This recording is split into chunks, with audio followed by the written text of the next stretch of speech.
People are so mad about Russian collusion, which turned out credible indictments. But we had to hear for months and months about Hillary, the State Department's email thing, and Hillary's thing, and nothing. It was talk about a nothing burger. That was like a nothing feast. That was a nothing 7-course meal. We have a confirmed quid pro quo that was offered by Joe Biden that fired the prosecutor that was looking into the company that was paying him $83,000 a month. Trump's fired like multiple prosecutors for looking into people who are related to him. What about that? Do you not care about that? FBI director literally got rid of him for having that information.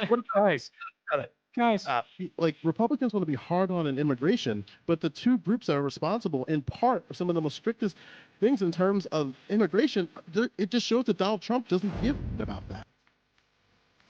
Two simple topics: why should or shouldn't you vote for Joe Biden, and why should or shouldn't you vote for Donald Trump? Let me start off with the rules. The first rule is, of course, nothing TOS. If you do anything TOS, it's an instant ban from the show. You'd be kicked off, completely gone. Second rule is during intro segments. That means the first period where people will be stating their positions. You get about 1 to 2 minutes to state your position on an issue, uninterrupted, where nobody can interrupt you. And if you do interrupt somebody, you will be muted. The same thing will be done at the end of the segment. Everybody will get a 1 to 2 minute period of time where they'll be able to state their position. And finally, one last time, the other rule is you cannot at other people in the Twitch chat. I've just found that it's made people get more heated. So one second, Destiny, let me meet you and whereby. And so generally just don't at other people in the Twitch chat. It just gets people more heated, and I try to have a somewhat productive conversation. If you interrupt too much, I will step in and tell you to please hold yourself back or allow somebody else to speak. But mostly, I would like to try to stay back and let you guys interact. If you do, then eventually, if you don't heed my warnings, you will be muted for a short period of time to allow the other person to speak. So that's most of the rules. I don't think I'm... Oh, and there's one last thing. I just want to say to the audience generally, this is a roundtable show. These are all these people's opinions. Please do not make a determination of who to vote for off of one roundtable or your favorite streamer. Please go out, read other sources, go listen to experts, and look at their platforms yourself. Do not just go onto somebody's thing and say, I don't know who to vote for. Let me check in with my favorite streamer. That's really stupid. That's super small brain. Don't do that. This is just something that might be able to supplement that large area of information going into, and it's also for a small and it's also somewhat entertainment. So please keep that in mind when looking at this. Nobody here is an expert on anything we're going to be generally talking about today, and if they are, they will probably state that out front when talking about a certain issue. So just remember that when we're talking about this election. And please, everybody, do go vote. If you have the ability to vote at this point, if you are an American, please go do that. We would really appreciate if you participated in this extremely important election, no matter who you are voting for. So we're going to start with the first topic, which is going to be on the presidential candidate trying to vie to remove the incumbent. Why should or shouldn't you vote for Joe Biden? We're going to start in the top left-hand corner with Riley Grace Rochong. You have 1 to 2 minutes. All right, wonderful, thank you. Fundamentally, my arguments all come down to, I'm not going to say that Biden is a perfect person, but he is better than Trump. I think that he is better than Trump in 3 demonstrable ways, and I'm going to go through them. The first is that I would say that he responded better to BLM. All that Trump needed to do fundamentally was to be able to pass a meaningful police reform through the Congress in order to be able to address BLM. He didn't. It's going to die in the Senate, and he could have gone down to McConnell and be like, hey, the George Floyd police, the act responding to everything that we've been talking about in BLM needs to be able to be passed so we can resolve all this. Go do that, and he never did. Biden comparatively has proposed a number of different solutions to be able to address police brutality in America. He talked about making serious investments in mental health services, drug treatment and prevention programs, and services for people experiencing homelessness, as well as a lot of different kind of refunding services, taking funds away from overfunded police departments and putting them towards more social services that would be better equipped to be able to handle specific circumstances that the police shouldn't handle.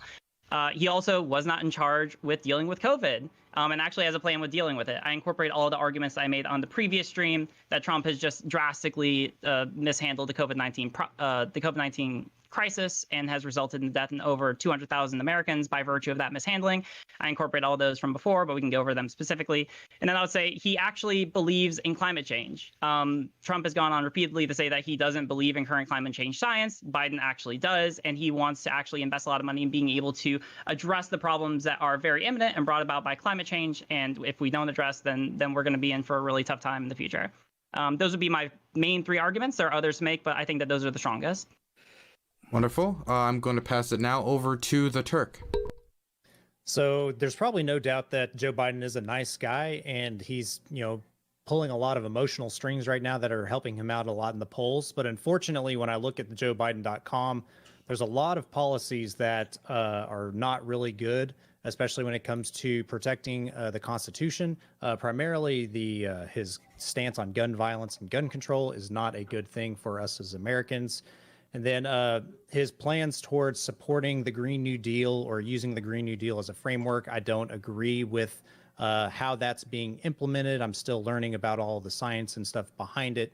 And then just as a whole, going through a lot of the different media outlets and learning from all sorts of different liberal sources, Joe Biden is quote unquote the leader of the Democrat Party, but there is a entire skew to the far left of the Democrat Party, and that's just something that I don't support, and I believe that our country is going to be in dire straits if we go that far left. There's probably plenty of room for this thing we used to called compromise, but unfortunately the Democrats and the Democratic leadership at this point are just not capable and unwilling to do that. Okay, I'm adding a new rule to chat. If you make any more Among Us memes in chat, your voter registration will be revoked and you will be removed from the United States. You will no longer be allowed to vote in the election. Just throwing that out there. Next, I'm going to throw it over to Rob Noor. Yeah, and if your voter registration gets removed, you will only be able to vote for Democrat, or if you die for that matter. But yeah, I think that Trump is the preferred candidate. So let's start with why Biden is wrong, which was this area of the topic. I think that a vote for Biden is a vote for the corrupt establishment. Biden has been in office for 47 years and has never done anything, passed any meaningful legislation that actually helped the average American. Instead, he epitomizes the corrupt establishment. When you hear Black Lives Matter and other groups talk about systemic racism, it's funny because it's been people like Joe Biden that have been in charge of those systems for 47 years, yet he's supposedly the one who's going to save us from all of this. He is corrupt, and we can see on China. He's not even willing to call China an adversary. We find out why now, because we can see that he's connected to the CCP through business relationships through his son. He actually did use a quid pro quo to force the firing of a prosecutor looking into his son's corrupt company. He wants to do radical things such pack the courts. He's just an empty suit for the most radical people in the establishment and in the extreme left wing.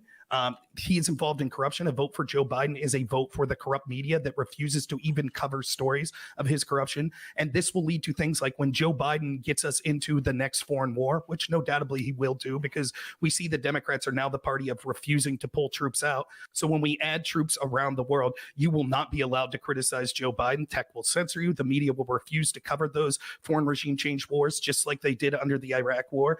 The Green New Deal portion of his things will cost trillions of dollars and be a disaster.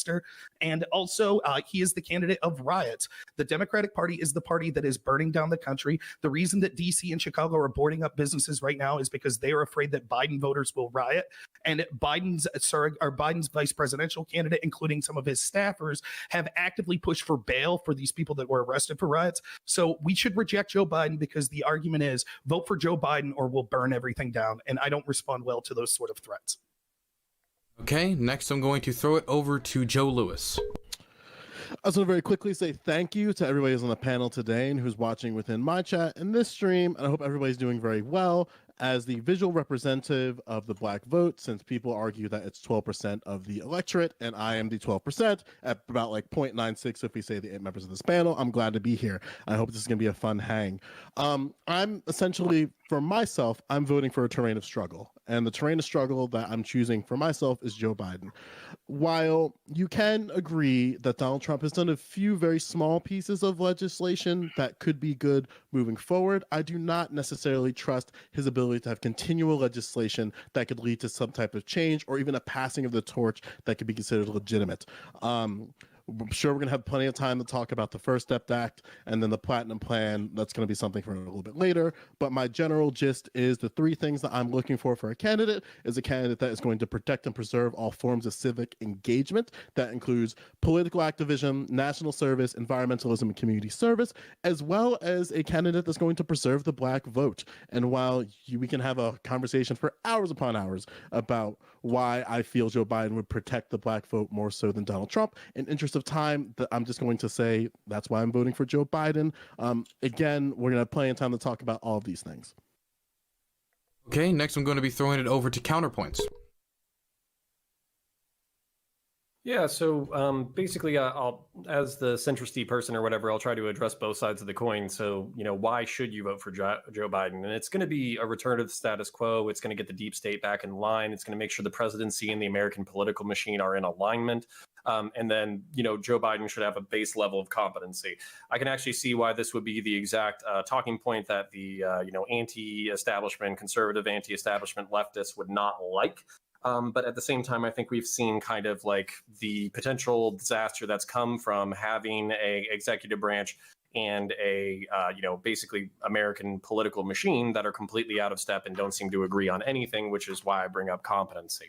So while I think there are other things, like, so for instance, I think, getting police reform through is possible. I also do, tip the hat to the conservative side that, basically there's other things that we're concerned about. The reason why I begrudgingly voted for, Joe Biden and not happily voted for him is basically because of some of those conservative talking points. I generally speaking don't like the perspective of Democrats on immigration. I generally speaking think that there probably is a sweet spot for taxation that sometimes Democrats go too far on. And then also any time that a Democrat talks about guns or gun control, I basically have a small fucking aneurysm. So it was really fucking hard for me to vote for Joe Biden.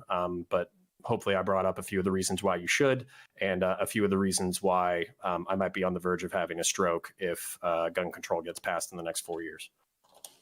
Okay, next I'm going to throw it over to Harkdan. Man, I'm not sure where to start. So I don't have a deep passion for the issues, I think, as kind of many of you guys seem to at this case. What I will say is that I have a unique situation, and I'll say that the number one reason that I want to have Joe Biden as my president, it's probably climate change, but the real reason that I want him to be president, so I'm tired of hearing about politics. I'm tired of having a fucking lunatic in the White House. I want to be able to unfollow the president on Twitter and not worry that I'm missing some like crazy fucking like about to go to war with Iran every day. I'm tired of it. In this last 4 years, I never gave a shit about fucking politics, and I don't want to care about politics. It's fucking boring. They all do the same shit, Republicans and lefties, the whole thing. And I'm just sick of it. I'm just so sick of it. And you know what? Joe Biden hasn't done shit. But then again, neither have most fucking senators or congressmen during their fucking time. You have to be president to kind of do that, and you still need the House and the fucking Senate to do it in the meantime. So I don't fault him for that. Bernie's done fuck all anyways, but no one would doubt that motherfucker would be radical as insane, right? He's like named a few post offices, and that's his like legislative achievement during his whole career. So let me be crystal clear. Climate change is good, but I'm just tired of hearing about this shit. I'm tired of everyone thinking that our country is fucking batshit insane. And one more thing to throw out here. I'm a veteran. I'm a guy who was previously homeless. Now I'm fucking rich, and I sit and I play video games all day. And I'll tell you fucking what right now. All you guys, you're not rich. I don't know why you're voting for Trump. If I'm voting for Biden, you guys have no excuse. I have guns. I have all this shit. It makes no sense to me whatsoever. You're not getting any tax breaks. I'm getting tax breaks. I definitely am getting tax breaks. Yep, I'm getting taxed more. You're getting less social benefits for sure. You guys ain't getting that shit. Doesn't affect me. I'll pay $3,000 a month for health insurance. Doesn't bother me. You guys are getting screwed across the board. But with all those things said, let's just get back to basics. How great would it be just to wake up and unfollow Joe Biden? Because all he does is like fucking tweet like press release bullshit every day, and you're just tired of it. Let me get to that life, okay? One last thing. I was very close to thinking about voting for Trump before he was actually there, and I'll tell you why, okay? Trump was going to be the promised one. The rich guy who didn't give a fuck, and he would bring things back to, he wouldn't care. He doesn't care about your lobbyists. Fuck you, you're gone. You know, he doesn't care. He doesn't need your money anymore. But he didn't turn into that. He became more corrupt than the shit. It's like the fucking Star Wars. He was supposed to destroy them, not join them. And he did it, right? And that's where we're at. So, all right. That's where I'm at. I'm done. Okay, next I'm going to throw it over to Destiny. Yeah, I like Joe Biden more, I guess, on four big things are what I'm looking at right now. For the two policy-related reasons, I think that healthcare is going to be incredibly important to U.S. policy going forward, and the Republicans have failed to deliver on the repeal and replace. All they did was repeal the mandate, and we have no new Republican healthcare plan. I don't even know what their new plan is. They keep saying something about pre-existing conditions, which we already had under the ACA, so I'm not sure what that talking point is about. I don't know how much longer we're going to deal with the coronavirus stuff. The current administration has already proven that they are unimaginably incompetent when it comes to dealing with these issues. So I don't want them to deal with it more. If it takes another year or two to get a vaccine out, I don't want Trump to be leading the country through that, because holy fuck. On two personal reasons, the personal debt that Trump has kind of makes me a little bit nervous. We have a lot of personal debt for 400 million that's coming to fruition like in the following few years. I don't know if I want a guy making decisions at the very top with that much personal leverage, or other people with that much leverage on him.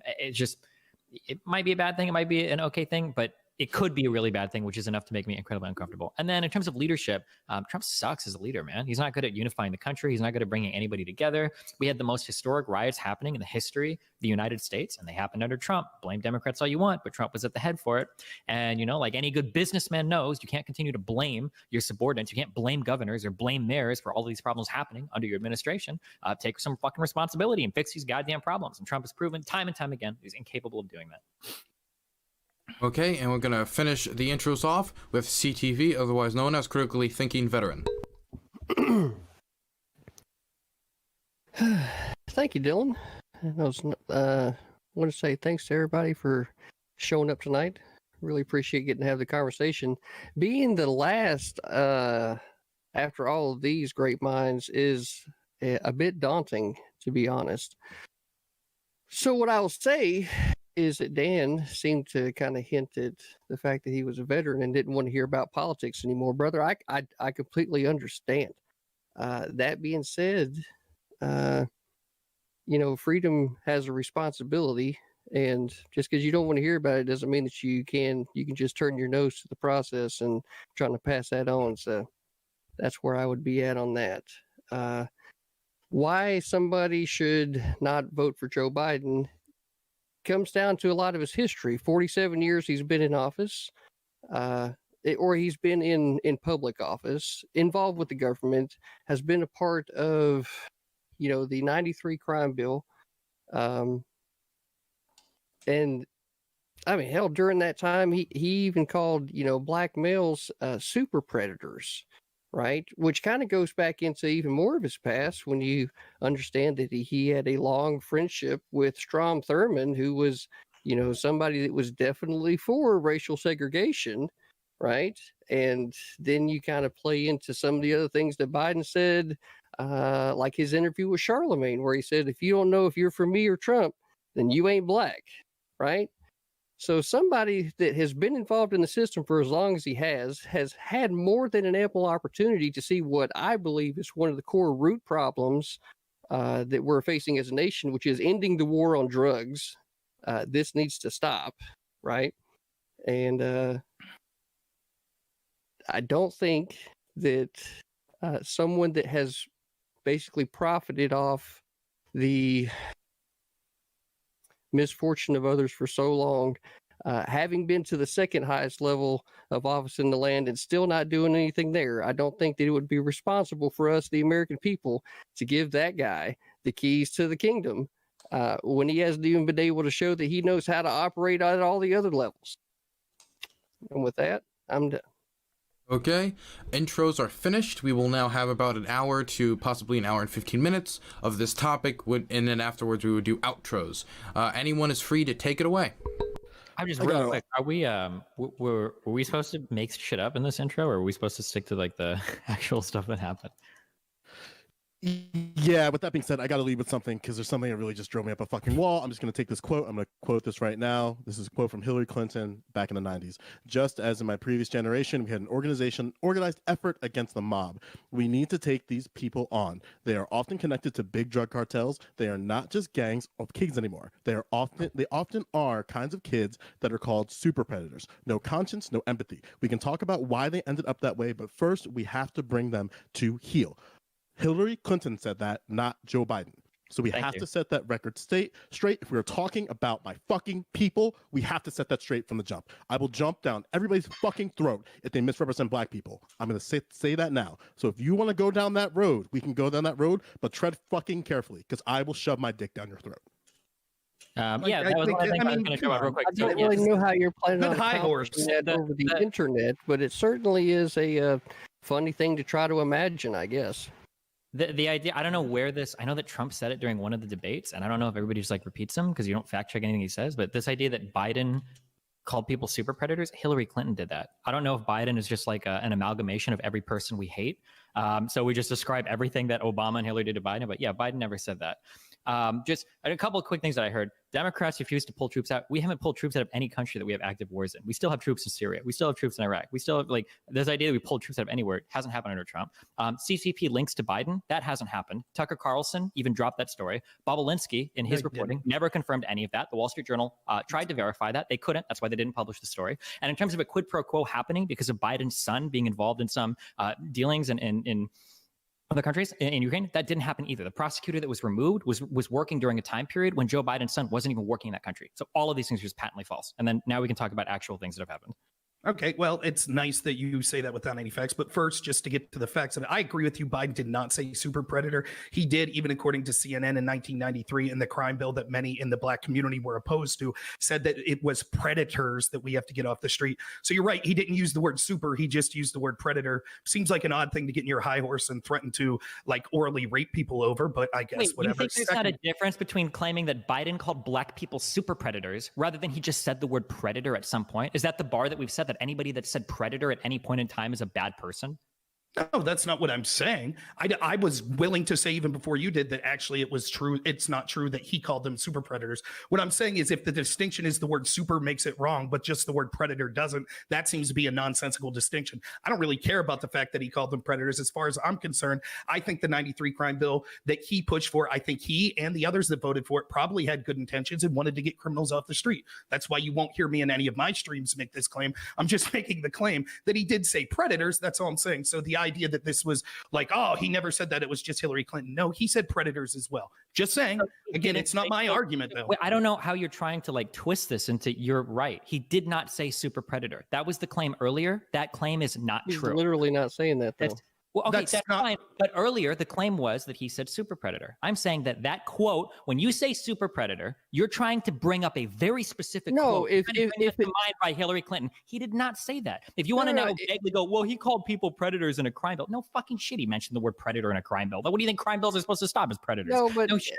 If for no other reason than to end this particular line of conversation, I will say that was my take. So I will say that I am sorry for including the word super, but the point still is that predator was used by Joe Biden in the course of his conversations about the 93 crime bill. And I'm looking at and Trump wanted the people from the Central Park to literally go to jail after they're proven innocent. I want every single Republican in here, people that are voting for Trump, that are trying to attack Joe Biden on his record on race. I want to know what you think about Donald Trump's position on the Central Park 5, even after they were exonerated. I think Donald. I don't think that his rationale had anything to do with.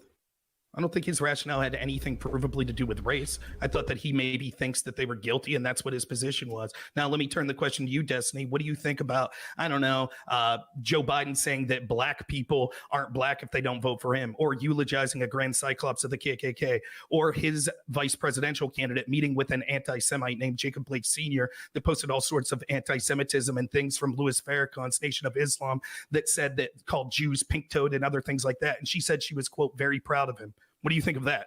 I don't care what person a vice presidential candidate is eulogizing. You can throw your hands up. But so Donald Trump specifically says he feels like the Central Park 5, those 5 black kids should have been killed after they were exonerated. That's one thing. Donald Trump has come out and he's supported things like stop and frisk. I think it's always funny that we try to look for these vague connections. Well, the vice presidential candidate meted with a guy that used to be in the KKK. Donald Trump has the KKK supporting him right now. Donald Trump right now on stage can't say, Richard Spencer's voting for Joe Biden. No, Richard Spencer said he's voting for Tulsi Gabbard. Well, he said he supports Joe Biden over Donald Trump. What does that have to do with anything? First of all, you just said the KKK is supporting Trump, and when I point Richard out the biggest white nationalist leader, Richard Spencer. no, but he's the biggest white nationalist leader. So where's your comment on that? Who do you think has an agenda more in line with white nationalism? The guy that supports stop and frisk, Sheriff Joe Arpaio, says he wants to ban all Muslims from the country, wants the Central Park 5 still executed after they were exonerated, or the guy that's talking about passing historic legislation to empower black communities? I think the guy that pushed for historic funding for historically black universities, that pushed prison reform that wasn't able to be achieved under Obama, that pushed all sorts, I think that had record unemployment for black Americans. I think he would be preferable on this agenda other than the candidate of the party. Just real quick, and I'll leave you. The candidate from the Democratic Party that we see like historically going after Jews in New York and attacking Jews because they're, yes, like de Blasio in New York right now, a Democrat that's going after Jews in unprecedented ways. The attacks. That's why they would prefer a Republican ticket and a Republican president over. That's why people like the KKK and white supremacists would prefer to vote Democrat, because Democrats are now endorsing the ideas from people like Louis Farrakhan, the Nation of Islam, and people like de Blasio that are attacking Jewish people. Where's the endorsement coming from? Like, holy there's shit! Plenty of extreme sides that are going for the Democratic side as well. You can't just say, "Oh, all these super white nationalists are going Trump." There's plenty on the other side that are going the other way too. So you can't just say one side's bad and the other side's good. Well, I'm not saying just because of where they come from, but I'm saying like in terms of what their agenda is aligned with. The idea that you would look at Joe Biden's agenda and say this aligns with white supremacists is insane to me. I'm not saying that, but you're making the counter argument in which I'm rebutting. You're making the argument that Republicans are the party of that white supremacists would identify with. We could clearly see the majority of anti-Semitic rhetoric coming from official people in the Democratic Party. Do you see how you keep pivoting to other topics because you know you're not correct? Not a pivot. And why you don't think white supremacists are anti-Semites? We're talking about very specifically this conversation open with who statements that Biden made related to black people, super predators, right? And now we're talking about the Central Park 5, and now we've made it about Jewish people somehow. I don't know what your political affiliation is. Can I address because you mentioned the KKK? Yeah, I counterpoint doesn't say anything, and then I want to throw it to Joe because Joe wanted to say something earlier. Sure.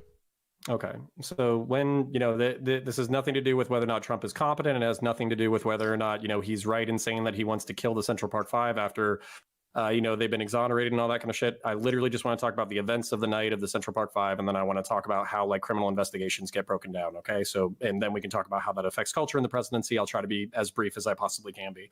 So on the night that basically the Central Park 5 were charged and convicted, as far as my understanding goes, basically there was pretty much a whole bunch of kids. I think it was between 30 and 100 different people running around in the middle of the night, beating the shit out of people, robbing people. And one of the things that ended up happening during that evening was a lady was hit over the head with a brick and raped repeatedly by a whole bunch of people, basically gang raped by a whole bunch of people.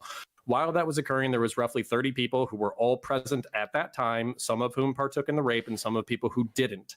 So when they arrested some of the people who were running around beating the fuck out of people and basically being assholes, what ended up happening was during the police interviews, whether they were coerced or not, everybody started pointing the finger at everybody else, and that's how they obtained the convictions for this brutal gang rape. So while DNA evidence exonerated these kids, while there were like post facto, as far as I know, exonerations from the police using aggressive and possibly illegal interrogation tactics in order to obtain these the evidence that led to these convictions, there still are very real crimes. So like my frustration with this conversation is like we have to basically acknowledge that there's something fucked up that happened, that people have a right to be upset about it. No, we don't. That is absolutely not true. I don't have the right to be upset that a woman was you don't have beaten a over right the head to for no use reason with a brick and then raped repeatedly by a crowd. Not at the people that didn't do it. No. Okay, what if they were standing there, Destiny? Then what if they watched it? Then you should have charged them with either aiding or watching or whatever. But they didn't. But they didn't aid. They just watched. Okay, but what were they charged with? It doesn't fucking matter because that's not a criminal conviction. Okay, hold on. Do you think? Hold on. No, I love going in on Destiny. This is super fun for me. So do you think that like cops catch most criminals? Probably not generally. Absolutely fucking not. We don't. Do you think that we even convict most criminals? Probably. That would be my guess. Is probably not. It's probably hard to know how many criminals aren't convicted because the data is hard to get. But I guess probably not. Right. So innocence to me, like as a police officer, which maybe this is a fucked up position, but I'm gonna say it anyways. Innocence to me means very little to me personally. I am personally innocent. You said you were a cop? Yeah. Oh, that all makes sense now. Okay. Dude, we've talked before. Okay, I don't remember your view on. My aunt is NYPD, so she has similarly fucking horrible views on innocence in the United States. You are innocent in the eyes of the state. It is on the burden of the state to bring a case against you and prove that you committed a crime. Nobody else gets to make that decision of like, oh well, I think they're guilty. Just most criminals aren't convicted. Blah blah blah blah blah. The reality is that these 5 boys were convicted of a crime. Later on, they were exonerated. They were paid $41 million to settle that suit. And Donald Trump, after their exoneration, took out 4 different full-page ads saying that he wanted them killed. Now, whether or not you think, well, don't we have a right to be mad that they were standing there? I guess if you want, but that is not at all related to what's going on here. That has nothing to do with the fact that they were wrongfully convicted. And after their exoneration, Trump, as a burgeoning real estate developer, still took out 4 full-page ads saying that they should have been killed afterwards. Okay, so all right, so let me, so we don't have to leave anything in the air. Fuck Donald Trump and fuck his perspective and fuck his shit. And then also in reference to the judicial system, it's my same perspective as democracy, where our justice system is what is it? It's like what Winston Churchill said about democracy, where it's like democracy is the worst form of government except for all the other ones. That's how I feel about the American system. America is beautiful. The burden is on the state for you to prove that judicial system in the world, crime, except for all the other ones. Sure, but I think it is a bad perspective, especially somebody in law enforcement, to think that like, well, not everybody's convicted, so there are criminals out there that we just haven't convicted yet. No, if you haven't convicted them, if you don't get that conviction, which is the burden of the state to do, then they're innocent and they walk, and that's it. Like full stop. Like you don't get to try to second guess. Like, well, I think they're guilty. Blah blah blah blah blah. Like the burden's on the state to prove the case. They couldn't. It was overturned by DNA evidence. So you walk from it. The idea that we can start to play like this post hoc, like executioner role of like, well, I think they really did it, like we're the Punisher or something, I think is a severely fucked perspective on how criminal justice ought to work. I mean, I am not trying to become the, I'll say this last thing. I'll let everybody else talk after this. Okay. I am not trying to become the Punisher. I am not trying to, basically execute innocent people who stood by while a violent crime was committed. That is not anything that I'm advocating for whatsoever. But at the same time, from your perspective on the exterior of the justice system, I can understand, basically exactly what you're saying. But at the same time, you understand that like we only prove 50% of homicides inside the United States, that oftentimes we get convictions against murderers, not on the basis of homicide, because rarely will we ever have witnesses who will corroborate a homicide or a murder, but we basically convict them of drug trafficking charges over and over and over again. This stems back to the war on drugs. We don't get murder convictions, we get drug convictions. And these bullshit non-violent drug offenses that involve trafficking with higher level amounts, oftentimes those are pinned on drug lieutenants and drug captains who you can't tie to homicides because they're so powerful within their community that nobody will ever snitch on them, and they will basically execute the people who do snitch on them. So while I am for the American justice system, I think it's probably the best system that exists. This concept that like people, like horrible people, murderers, rapists, all that kind of stuff, people who stand by and abide other crimes aren't walking around free right now. It's just not accurate. And that's my only point. I'm not defending Donald Trump. Fuck Donald Trump. What does this have to do? Well, like, Trump had a bad take on this. It doesn't prove racism. Okay, got it. I did want to throw this over to Joe. Joe wanted to say something earlier. Yeah, sure. I'll throw it over to you next, RJ, because you haven't talked yet. Yeah, sure. Let's talk about crime for a second. So just so we're clear, under the First Step Act, 3,100 federal prison inmates are out and they're released. Unfortunately, a vast majority of those are white, mainly because the system that they implemented called Pattern, which is an algorithm that's used to determine the likelihood of recidivism, is fucking ridiculous. The point system is ridiculous. If you are under the age of 30, you are more than likely, and this is, and again, like I highly implore you to look into the pattern risk assessment tool, because this is where a vast majority of my argument about this bill comes from. If you don't understand that, this is going to be a very hard claim, very, very hard to go through this conversation constructively. But I will say this. under the current pattern system, 7% of African Americans qualify at the minimum risk. So the minimum risk means that's the minimum requirement you have to be considered part of resentencing, to be sort of like early release, all this type of bullshit. Now, comparatively, white Americans in the federal system right now, 30%. So you have 30% versus 7%. So of the 3,100 inmates and the vast majority of the people who have cocaine sentences that were resentenced because, again, something within the First Step Act made cocaine offenses retroactive, so you can apply for resentencing, stuff like that. A vast majority of them are white. Now, also, too, something that William Barr failed to fucking consider, but especially considering that he assumed this role very, how you would say, unnaturally, considering that this was supposed to be Jeff fucking Sessions' job, but because he recused himself, this prevented the actual report to have any type of like length. So William Barr didn't have enough time to write this out. He failed to just put any type of like, okay, what happens if COVID drops? Okay, if COVID drops, I should probably rewrite how the pattern algorithm works. And he didn't fucking do that. He did a revision in January 2020. As we know, January 2020 is a really weird time when we talk about COVID, but my main point is the pattern system is fucked up, and it disproportionately affects African Americans. It makes it so that they can't even do the system that Donald Trump claims is good for Black people, and it's very frustrating. I really want that thing to change, and I don't think Donald Trump is going to have any type of additional legislation, not within the Second Step Act he's trying to propose within the Platinum Plan, or even just having William Barr within that position. I would like to see your evidence from that. I mean, I'm not saying you're wrong, but I found evidence from 2019 that said the first year of the First Step Act, 91% of those released were Black. So I would just like to see your numbers that say that the majority of people 91% of the people who were resentenced were African American, not released. All right, let me see what the article says. It's from The Root. I don't know if that's a good you can site. You can go to the Bureau of Prisons. They do a report every Saturday. They update report of the release pattern. There's also the, for lack of a better term, the actual report that William Barr sourced, which is where I get the numbers for pattern. All this is already out there through the assessment tool report. So I'll give it up to William Barr that the information is out there for us to consume and understand, but we cannot sit here and act like this is good for African Americans, because it's not. The pattern algorithm is flawed.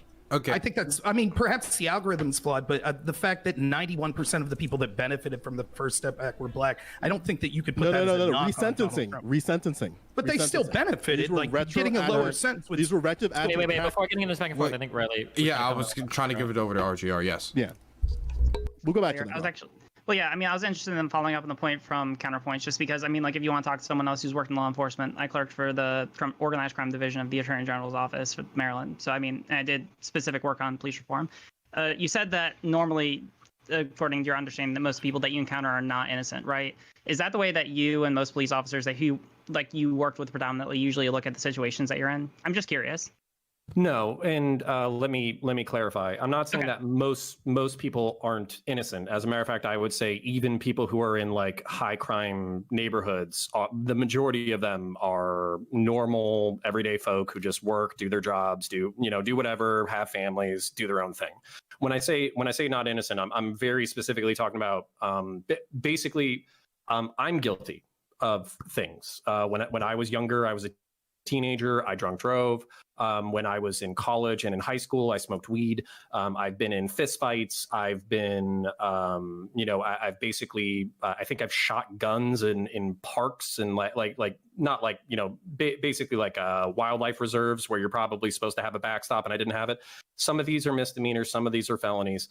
And basically, I've never been caught. I've never been convicted. I think I was put in handcuffs once, and it was for setting fireworks. So my point overall with that is not Donald Trump is good. The Central Park Five deserve to be in prison. They're actually guilty, and secretly we should line them up behind the jail and shoot them. That was none of my point. My point just being that basically just because somebody is not convicted, the system itself might deem that person innocent, but that actually has very little to do with their innocence. So while I think it's entirely possible that through DNA evidence, the Central Park Five are actually not guilty of, gang rape or rape. It's entirely possible that they were present at the time of rape. It's entirely possible that they were, running around with the same teenagers who were beating the fuck out of people and basically, robbing them and throwing bricks and shit. And there's no DNA evidence or witness evidence that's going to be, especially at nighttime, that's going to be reliable enough in order to obtain a conviction. So while these people don't necessarily deserve to be buried under the jail for a rape that they didn't commit, that really has no material bearing on the conviction or the prosecution or anything like that. And then also just, you working in the organized crime division, how many people did you get for murder or for homicide? Like was it almost none? Like here's the thing about it, right? Is that like statistically speaking, like I think that you're correct in the idea that like police officers, like generally speaking, don't actually catch like most of the people who are the perpetrators of crimes, right? Like I don't necessarily disagree with you on that point. I think it's just very dangerous to employ like this kind of mentality that like, oh, most of the people who we catch are actually like guilty. Most of the people who do it actually do it, because like these are the kind of things that lead to instances of like police misconduct, police excessive use of force, police brutality, right? And like this is the problem that we have with a lot of like BLM, right? Is that like, and I'm not sitting here saying that like every single instance of police brutality is like the consequence of like direct overt racism. I don't think that every single police officer who like accidentally uses police use of force or excessive force against a person of color is like specifically doing like, oh yeah, I really want to murder this black person. I think that there's like a lot of complicated situations, but I also think that like the fact that we have not taken steps to kind of address like that mentality, like that exact mentality of like thinking that like, oh, I know better than like the court system, which really is the best way of being able to determine like the innocence or the guilt of a person who is who is who we are wondering who we're trying to ascertain did a crime. Like generally speaking, that's the safest thing that we could do, and we should really try. And yeah, I don't know. It just seems really weird that we aren't able to pass like meaningful police reform, actually addressing the fact that there are lots of people who are in these kind of positions who just assume the guilt of people who actually don't end up committing crimes. And I want to address your point, and then I actually want to address something for Joe too. So I just want to use this as an example. There was a drug lieutenant in the city that I worked in, who basically everybody knew was responsible for shootings and stabbings. Everybody knew when somebody was shot, it was, hey, literally this guy walked up to this doorway and this person owed him money, and when the person came to the door, he shot him through the doorway. We know, like the streets know this. Everybody knows this. They're talking about it, all that kind of stuff. Can we get a witness? No. Does the victim want to cooperate because he's still alive? No. Do we want to corroborate anything that's been going on? No. So basically, this guy gets to walk around in his own city with impunity, committing violence, and because police aren't present at the time of the violence, we're not convicting him. He's convicted repeatedly of basically lower level drug charge. You cut out pretty hard. I just don't know what any of this has to do with Trump Biden. Yeah, I do think while this is an extremely okay. I forgot. I didn't clarify this earlier. When I'm trying to talk, we're trying to bring us back over to the topic. Nobody else talks when I'm talking. Forgot to say that earlier. I do want to bring this back over. It just was an extremely interesting conversation, and I was personally interested in it, so I kind of let it go on for a little bit. Okay. I can summarize it into 2 sentences. Okay, CTV, you can bring us back into it then.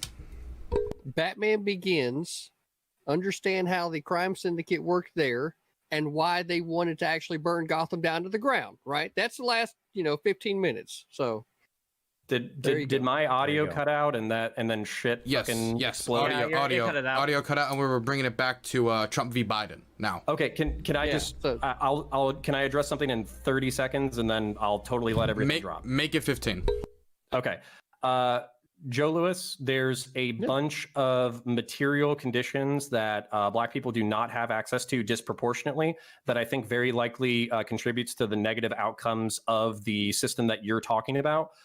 As a reformer, I am very much interested in addressing those issues. That way, basically, they're not disproportionately fucked over, and we can stop having conversations about, 1350 or crime stats or any of that kind of shit. I seriously think that there's a lot of things that we can do to fix the system. That way, Black people are not disproportionately fucked over. That was a long ass 15 seconds. Okay, let's bring it back.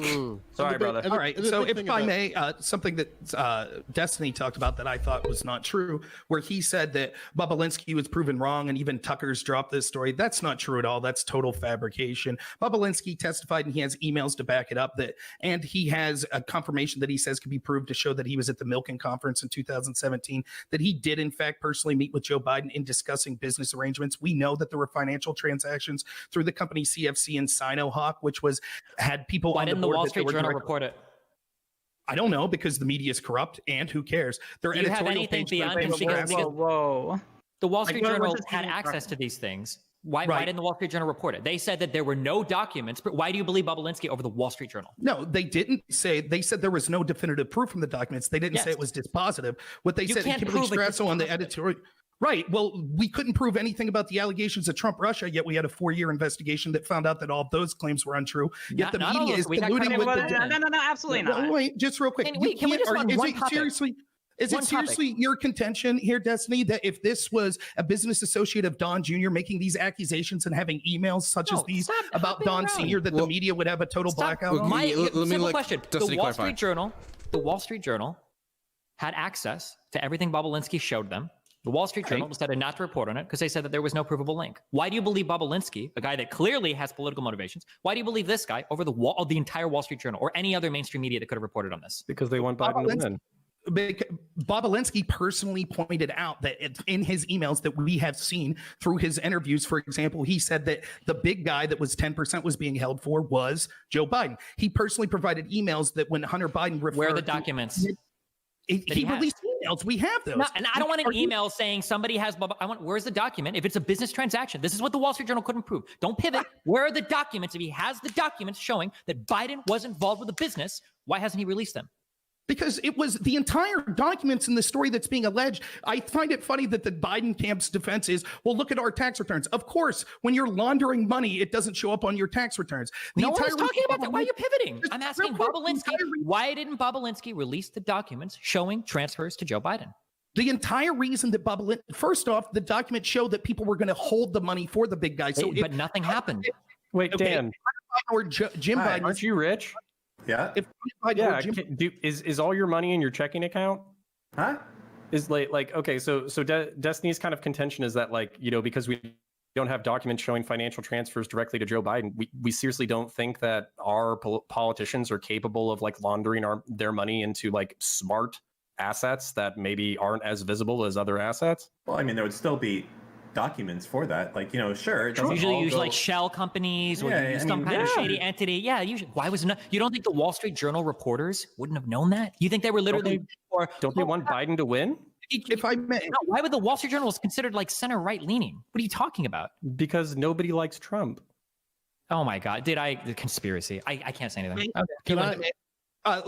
Because the Wall Street Journal was just reporting on the documents they had. Yes, Bobulinski admits that he first found it troubling when he started to put in good governance systems, that when he brought this to Jim Biden said that they needed plausible deniability. And the entire argument is Bobulinski was upset when he found out they went around him. He was trying to do things in a legal manner and thought that it was incredibly sketchy that Biden was willing to take money from the CCP, but that was So fine. It wasn't. That's not true. Bobulinski Can I- said, have Can I access. jump in? You can real quick. You can talk around like 50 million conspiracies about who said blah blah blah blah blah. But the reality is that, and I know this because I know Trumples. If there was any evidence of this being true whatsoever, Fox News, the Wall Street Journals, and honest to God, even the New York Times and the Washington Post, although I know you don't believe it, but at the very least, Fox News and the Wall Street Journal would be screaming this from the rooftops. We would have evidence from documents showing transactions to entities that are linked to Joe Biden. Full stop. That would be it. We would have it, and we wouldn't be sitting here saying, "Well, he talked to one guy, and that guy said that they wanted plausible deniability, and then they went around the blah blah blah." Like, there's a reason why you have to obfuscate your message because you have no evidence, and that's why at the end of the day, the only pivot you have is, well, all of the media is corrupt against God Emperor Trump.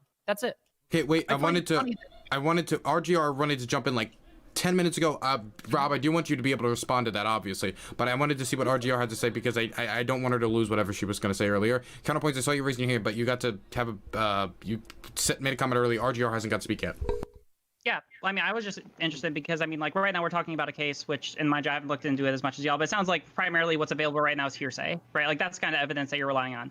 If this were to be presented in the court of law, like, this is a statement this is an out-of-court statement being used for the truth of the matter asserted, right? So what I just want to know, like, I'm really, just a couple of really quick questions, right? Like, I want to know if we're applying, like, the same kind of standard where we can rely on what would, in the court of law, be fundamentally inadmissible in, like, other instances. Like, are we fine with the idea? Like, how do you? I want to know how y'all feel about like the fact that he was an unindicted co-conspirator to the conspiracy that Michael Cohen was already pleaded guilty to.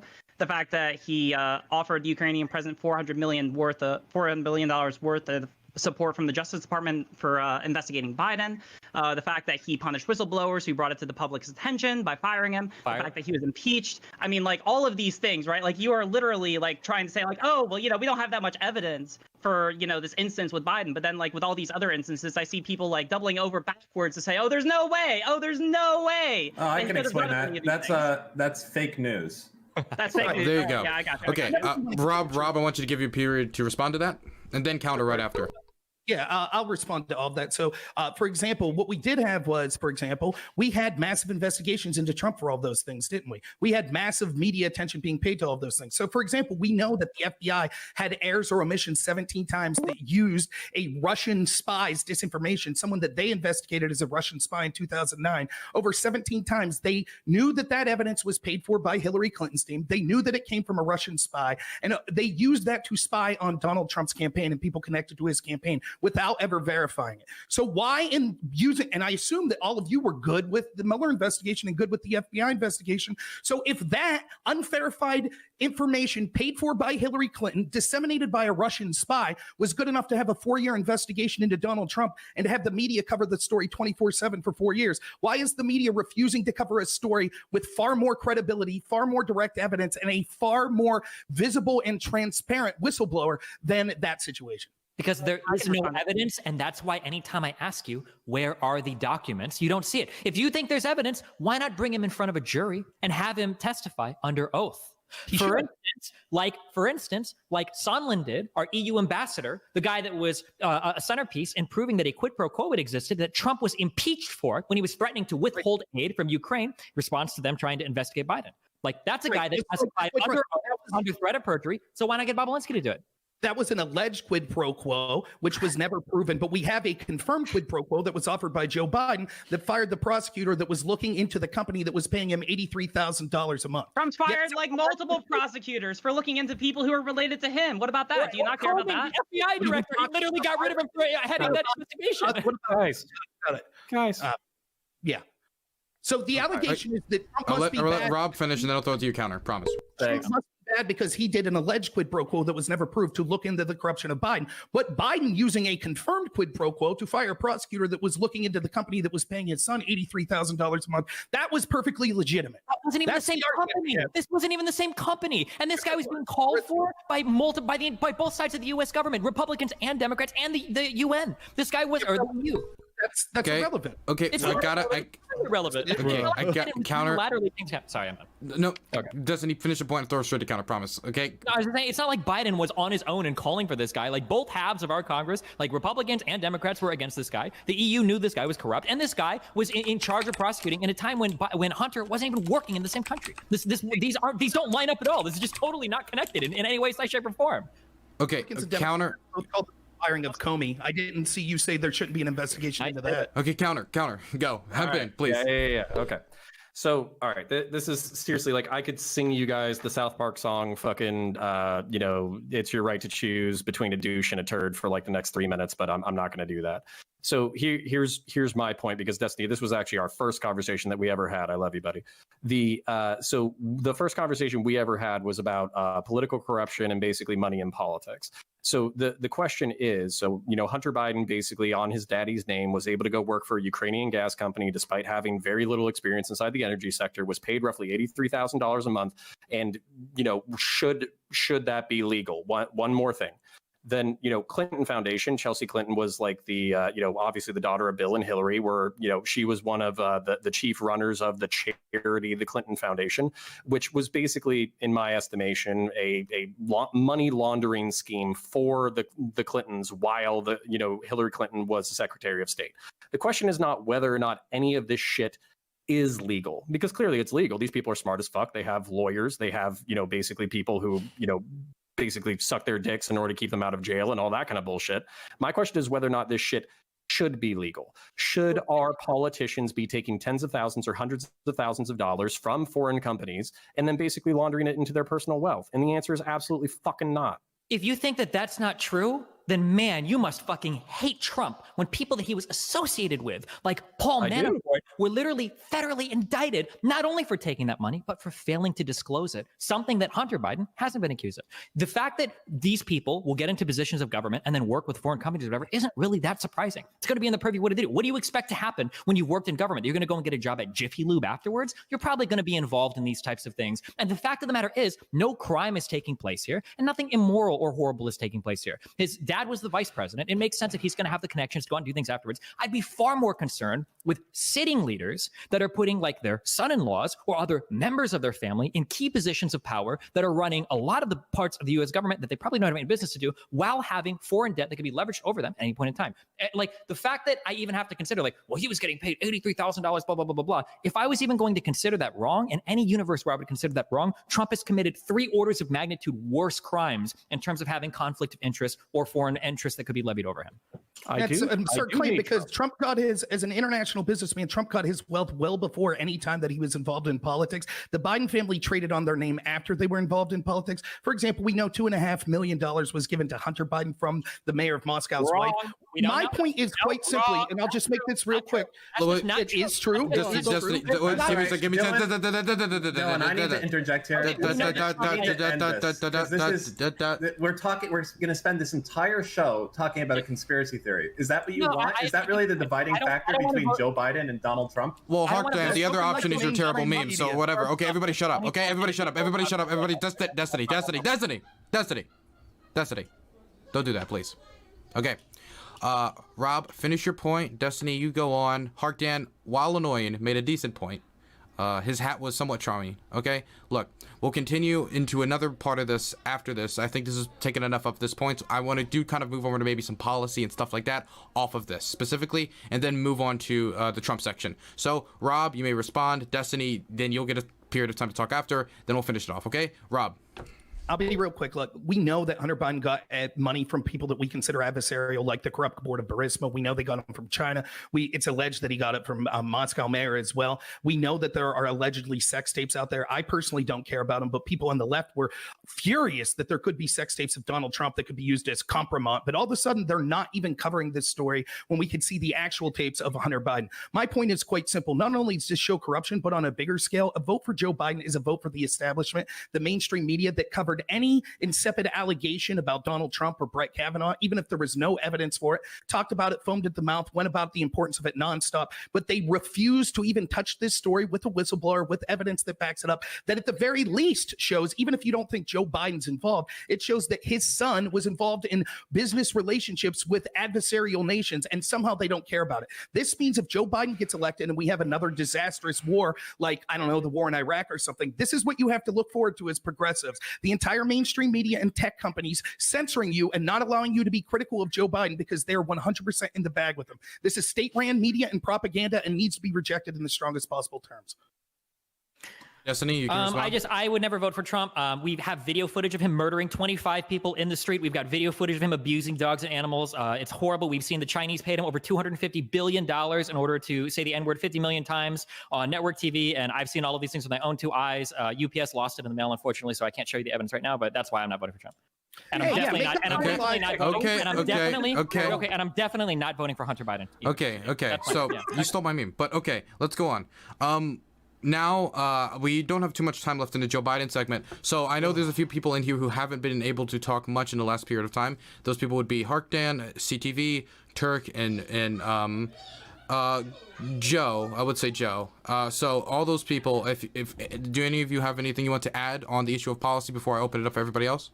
I do. Mine's very, very quick. I think it's very disingenuous that Republicans act like Joe Biden didn't do shit in his 47 years in office. Look, how are you going to deny that we have fucking Harriet Tubman Day, for God's sakes? Any motherfucking millennial in the 90s who grew up doing any type of social studies know of Harriet Tubman Day. Joe Biden introduced that to fucking Congress. Now, that's one very small thing, right? We can go a little bit deeper, right? We can go to Recidivism Reduction and Second Chance Act of 2007. We can go to the Trafficking Victims Protection Authorization Act of 2008, which essentially combated trafficking of persons and other children across the world. We can talk about how he advocated for Eastern Bloc countries to join NATO after the collapse of the Soviet Union. We can talk the fact that he blocked Jeff Sessions from the federal district court. Oddly enough, he ends up appearing in a different type of administration a couple decades later. He helped the rejection of William Bork. It is crazy to me how you act like he didn't do shit, but he blocked William fucking Bork,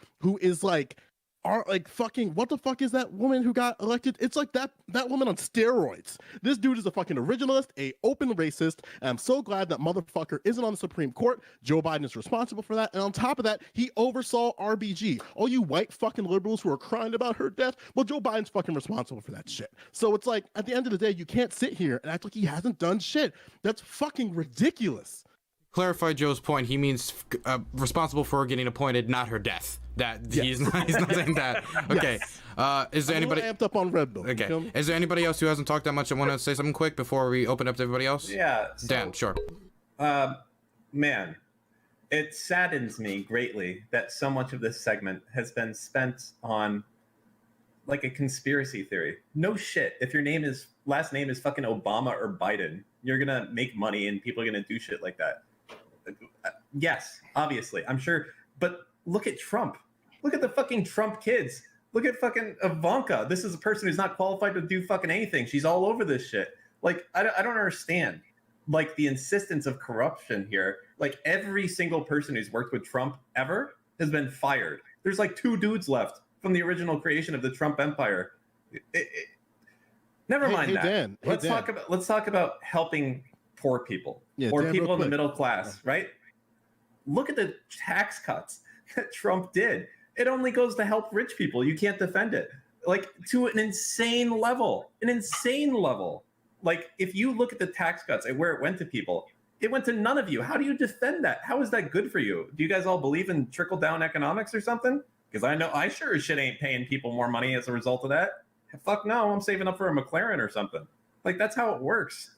It's just, so much of this is crazy. And all these policies, I'll give you this. Politicians, for the most part, they really don't get shit done across the board.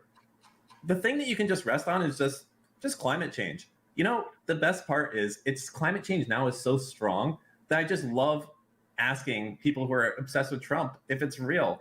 And then they say no. And then you know that they're a fucking moron and you can just disregard everything they say. So that's the thing I really like to do here the most. Ask these guys if climate change is real. They're going to be like, well, you know, China did a lot of it, and that's why we left the Paris Accord. We weren't doing a lot. So let's just do that. Let's just go there, and the fact that literally Trump is making it so my kids won't have a fucking planet in the future. And then we can hear all these guys saying how it's not real. And then you just know to disregard everything they're saying because they're lunatics. They don't listen to scientists and instead listen to fucking Republicans from Kentucky. How real is climate change? Can you provide me some links to source and stuff? Well, I can provide you some, we have a few Republican senators you're so smart and you've got lots of I have money, a few Republican senators who say it's not real, and I have like 7 I want scientists you total. to send the information. You want me to send you information I want that you to climate send the science is information. real? You're claiming Do you think there's a cabal of fucking scientists out there, and they're like all Democrats trying to like fuck over everything? No, Just send them the NASA picture. I want to see the information that you're citing, and I want to see it.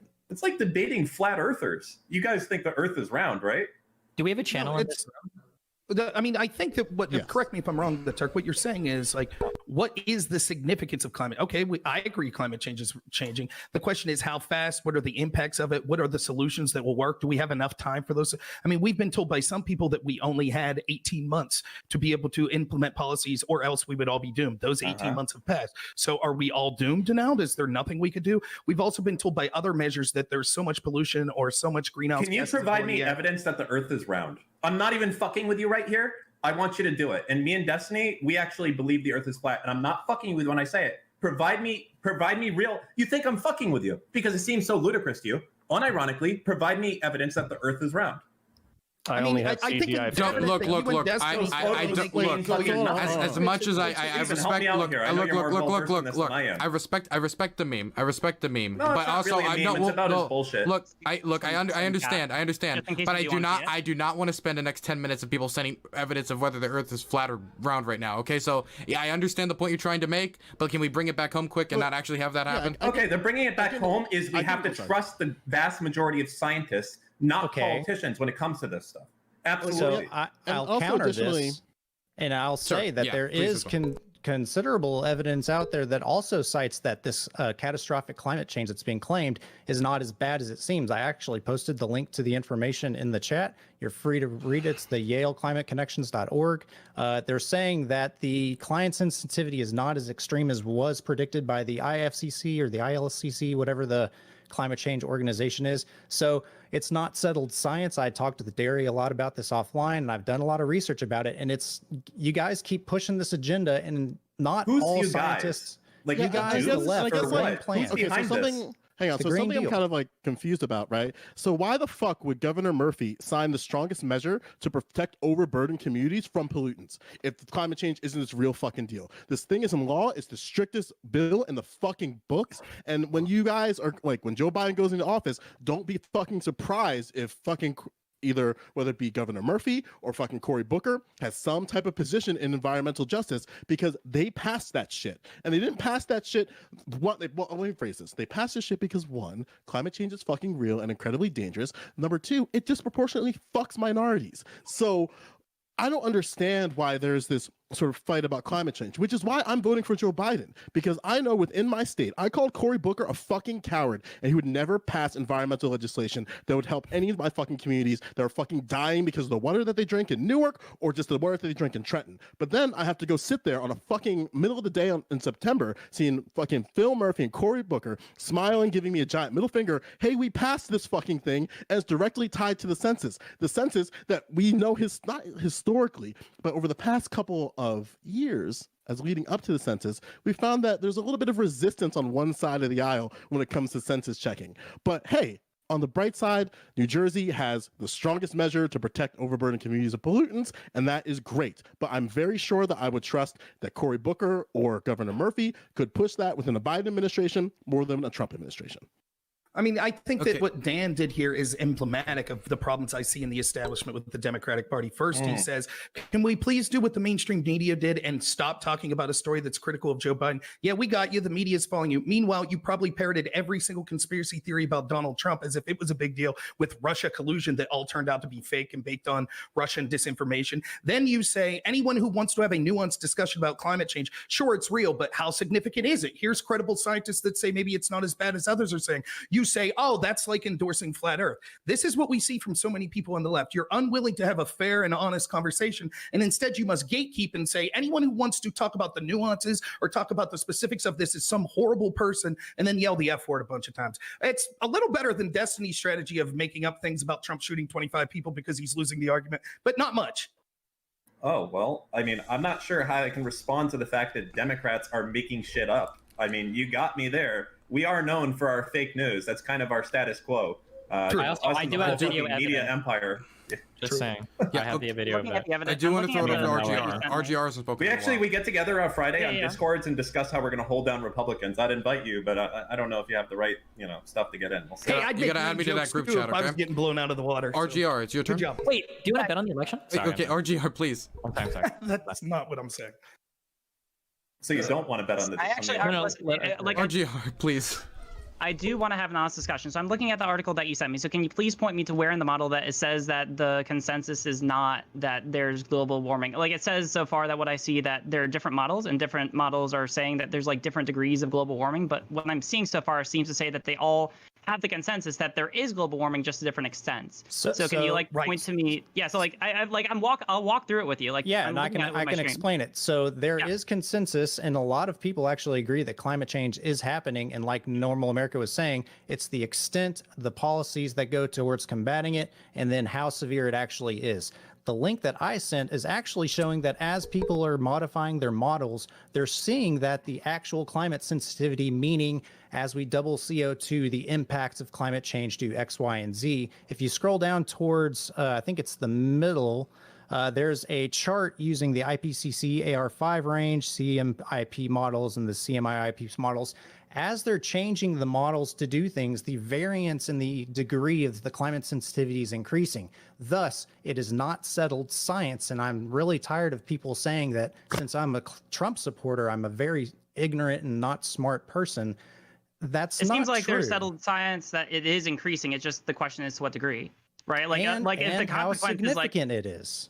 all right, well, if the consequence is that we still need policy to to respond to it, then I don't really see how this is a material difference. And that's a good debate, because it could be, we need to get rid of all of our fossil fuels by the year 2050, a la the Biden plan, or we could start to shift our resources towards natural gas, which is a much more clean, efficient fuel, or start increasing our reliance on nuclear energy. There's plenty of solutions that could they're not going address to. climate change. Trump said climate change is a liberal hoax. Yeah, my God. are we talking about the Supreme Court who doesn't believe in science at all? Like, I mean, like, I understand that this might be like the best, like, good faith argument that you could make, but like Trump is like leagues away from this. Like, he's gone on the record to say that he just doesn't believe that science doesn't have this shit figured out. So we should just say by the year 2050, we're just going to be rid of all burning fossil fuels. It's better to have some plan than literally no plan at all. It's better to have honest discussions with people and using accurate data instead of going all the way off to the extremes. Okay, so it's happening right now. Okay, so Counter wanted to say something for a second, so I'll throw it to him. All right. Please, for the love of fucking God. Okay, so just specifically in reference to climate change, obviously Biden will be fucking way better, as far as like actually implementing government controls in order to assist people, investing in renewables, blah, blah, fucking blah. But I do have friends who already work in the fucking energy industry, natural gas in particular, and basically the energy industry is already projecting and looking out 30 fucking years, and they basically see that renewables, I forget what you fucking call it, but it's basically like I don't want to say like a perpetual motion machine, but it's basically like a hydroelectric dam or some shit that like relies on momentum and the river to build something that basically like can help out. But what you need in order to like create an actual electric grid that works for the United States of America is you need to have a baseline of power, which is basically either nukes, fission, or fusion, and then you also need renewables in order to do that. And even if we do nukes and then renewables in order to support the uptimes and the downtimes, you're probably still going to be reliant on that petroleum and natural gas and all that kind of stuff in order to fill in the gaps. In addition, you're probably still going to need gasoline for vehicles, because the same way that vehicles are basically reliant on rare earth minerals in order to be produced, you have to mine those things. So maybe in 50 years, instead of fighting wars in the Middle East for oil, we'll be fighting wars in Central Asia for rare earth minerals. So my problem, I am more like left of center than I am than like my stated politics, but at the same time, guns, abortion, immigration make me right. And then one of the main reasons why I always go after leftists and liberals is because they always think they're so much fucking smarter than they really are. And there are smart people on the right, and they do have good arguments, and there are steelmen to the positions that you constantly shit on. So while Dan, I appreciate the fact that you're a rich motherfucker, probably richer than I can ever imagine, I really wish that there was like a certain anarcho-communist here. That way he could take you down a peg as well. If you mean Vosh, I've debated with him before. I mean, I'm not sure what that's. I kind of want to take. Rob, it's not a fact that uneducated white men without without college degrees and without high school diplomas almost entirely vote for Trump. So if you want to talk about what his base is. The reason it's funny, because when we talk about how bad the polls were in 2016, one of the reasons why they were so off is because pollsters underestimated severely how fucking stupid the average Trump voter was. Like, education ended up being such a master predictor for the election that a lot of the pollsters missed. It was one of the largest missed things that actually happened on the first. And it's spoken like true ivory tower. Education does not impart intelligence. Okay, everybody, give me a moment. Rob. Give me a second. We have to pass this around to 3 people because we're gonna have to wrap this topic up. We're going to start that with Rob, then Joe, and then CTV. You have barely talked this segment, so I wanted to make sure you got a piece of time to talk before we did closing statements. Or if you just wanted to wait to close statements, you can do that too. Since I'm kind of putting this on you right now. Rob, you can start. Yeah, I just think that arrogance from Destiny is just so telling. I wonder if we would also talk about people that are stupid in communities that traditionally don't have education opportunities, like Hispanic or Black communities. Going to talk about how dumb they are as well, or is it just Trump supporters that you reserve that for? Now, on to the question of climate change. You want? Yeah. Sure, go ahead. Let's hear you talk about how stupid people in the Black community are. Go ahead. If any of them come out opposed to vaccines, opposed to climate change, opposed to wearing masks, opposed to other basic subtle science, I would say the exact same thing. So that's shirking from the argument you originally made. You said that intelligence was tied to educational opportunities, so now you're changing that. So I get it. I know why you would do that. Now, specifically on climate change. I'm sorry that I own the position. I'm sorry that made you uncomfortable. But yeah, anybody that opposes basic settled science, if a Black person or a Hispanic person said, I don't want to vaccinate my kids, I don't want to wear a mask, I'd call them an uneducated dipshit. Drag them. So I would say I'm a Trump supporter, and I seem to be quite intelligent intelligent compared to you, at least. So I don't know what you're referencing there. But anyways, Citation needed. when we talk about Destiny when we is talk many things, specifically, dumb is Can we? not one Okay, of okay, them. okay. I said we're gonna wrap this up. So, Rob, If for the I rest could of your just real statement, quick and- yes, please finish, but do not address anybody else, so I can move it to the next person afterwards. Sure.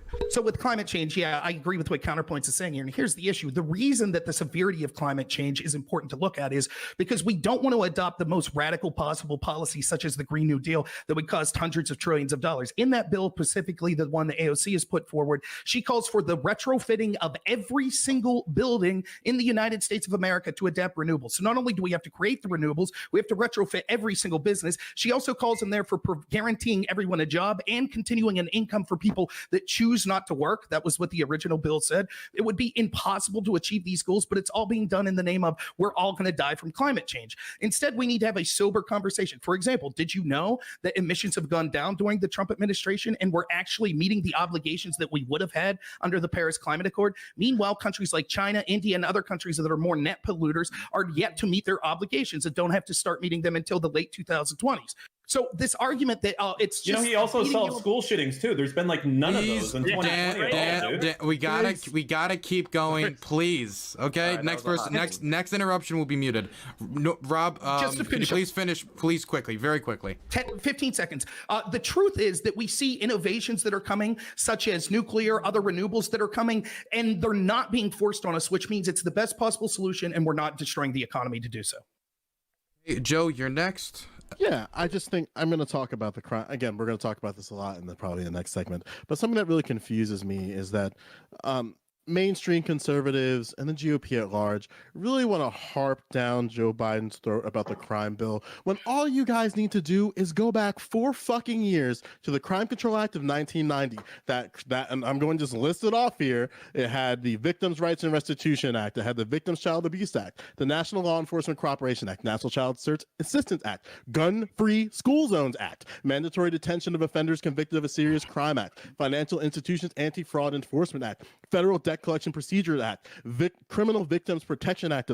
Like, my point here is you guys want to harp so hard about Joe Biden and the crime bill when his only job of that was to just make it Senate digestible. And even with the Senate digestible, because O.J. Simpson decided to murder his fucking wife, allegedly, we have the Violence Against Women Act of 1994. So while it's very easy to dunk on the crime bill, you have a clear dunk and you only have to go back 4 years. But unfortunately, I would love to have a conversation of shitting on Joe Biden for the Crime Control Act of 1990. But conservatives have this giant fucking boner about the crime bill of 1994. And if you want to say you're for black people, you got to be encompassing of all the problems that we have. I've been shouting to the hills about this fucking Crime Control Act down Cory Booker's throat, down Governor Murphy's throat, and they are at least perceptive of the idea of, hey, we should probably fix these fucking bullshit crime laws. And then fucking Donald Trump shoves another one in there. So I don't really trust that Donald Trump is going to be the lone saver of criminal justice reform when even when the Platinum Plan, when every single person who writes a single law understands you don't put the word black in any real legislation because you're not going to get conservatives to agree on it. You're not going to get liberals to agree on it. You're not going to get anyone on the left to agree on it. Just fucking remove black. But then he's like, the Platinum Plan is going to help black people. You really think that's going to cater to your base, son? And also, like, oh God, there's more to it, but yeah. Okay. CTV, did you just want to wait to your ending segment, or do you want to say something now? I think really that was the perfect time for me to come in. Because nobody really has touched on the war on drugs. And since Joe's going to continue to, show all the good things that Biden has done along the way since then, I want to make sure we get to the root of the problem. And while Biden was not a senator in 1970, one of his closest friends was, right? And the Controlled Substance Act was passed in a vote of 54-0 because nobody else showed up besides these 54 guys, right, to pass the Controlled Substance Act. And what have we seen from the Controlled Substance Act, right? We don't really need to get into what Nixon's people said when they said that we were going to we had the ability to be able to go inside these communities and disrupt them and lock up these people and be able to have all these powers over them, right? They did that knowing that they were going to be able to screw with black people, knowing they were going to be able to screw with Hispanic people, and they continued to do it year after year after year, and they're still fucking doing it now. We got riots in the streets, right? So to me, it seems insanely disingenuous for you to say, oh, well, he's done this for us and he's done this for us, but it's all of a result of what he and his ideology would have him do, which is put the Controlled Substance Act into place, which allowed all of these communities to be marginalized. So to me, it's all fucking nuts. Well, it is all. It's very nuts. I agree with you, CTV. Well, and also too, like Joe, when you look at Joe, would you be fine with? Well, you'll have a 1 minute period during the ending if you want to respond to that directly. Absolutely. Okay. Yeah, wonderful. Usually it's 1 to 3 minutes, but we're gonna actually have a hard barrier on this one. You get 1 minute if you go over at all. For anybody on here, we're gonna cut you off right there. So try to be careful with your time. We're gonna throw that out for everybody. RGR, you're gonna start us off, and I'm gonna actually. Chat is bullying me so much. I gotta go cry in the bathroom, so I gotta step away for a second. So Mr. Geek, my co-moderator, is going to take over for a second, okay? Wonderful. Mr. Geek, you'll get them around after RGR gets her 1 minute. Please be strict with the time limit. I'll try to be brief.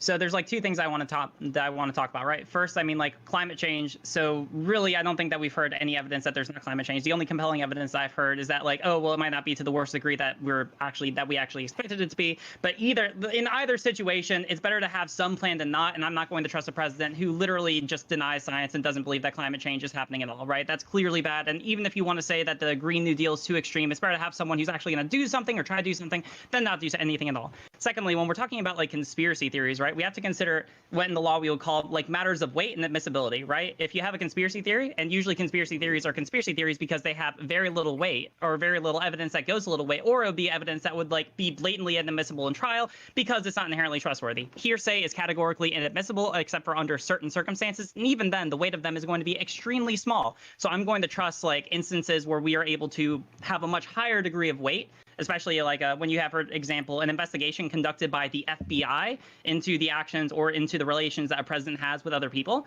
and how that may have affected an election or how that may have affected his presidency, compared to something which has only a couple hearsay examples to be able to go off of. One of them has much more weight, and that is what I think makes it more credible logically. All right. The Tuck.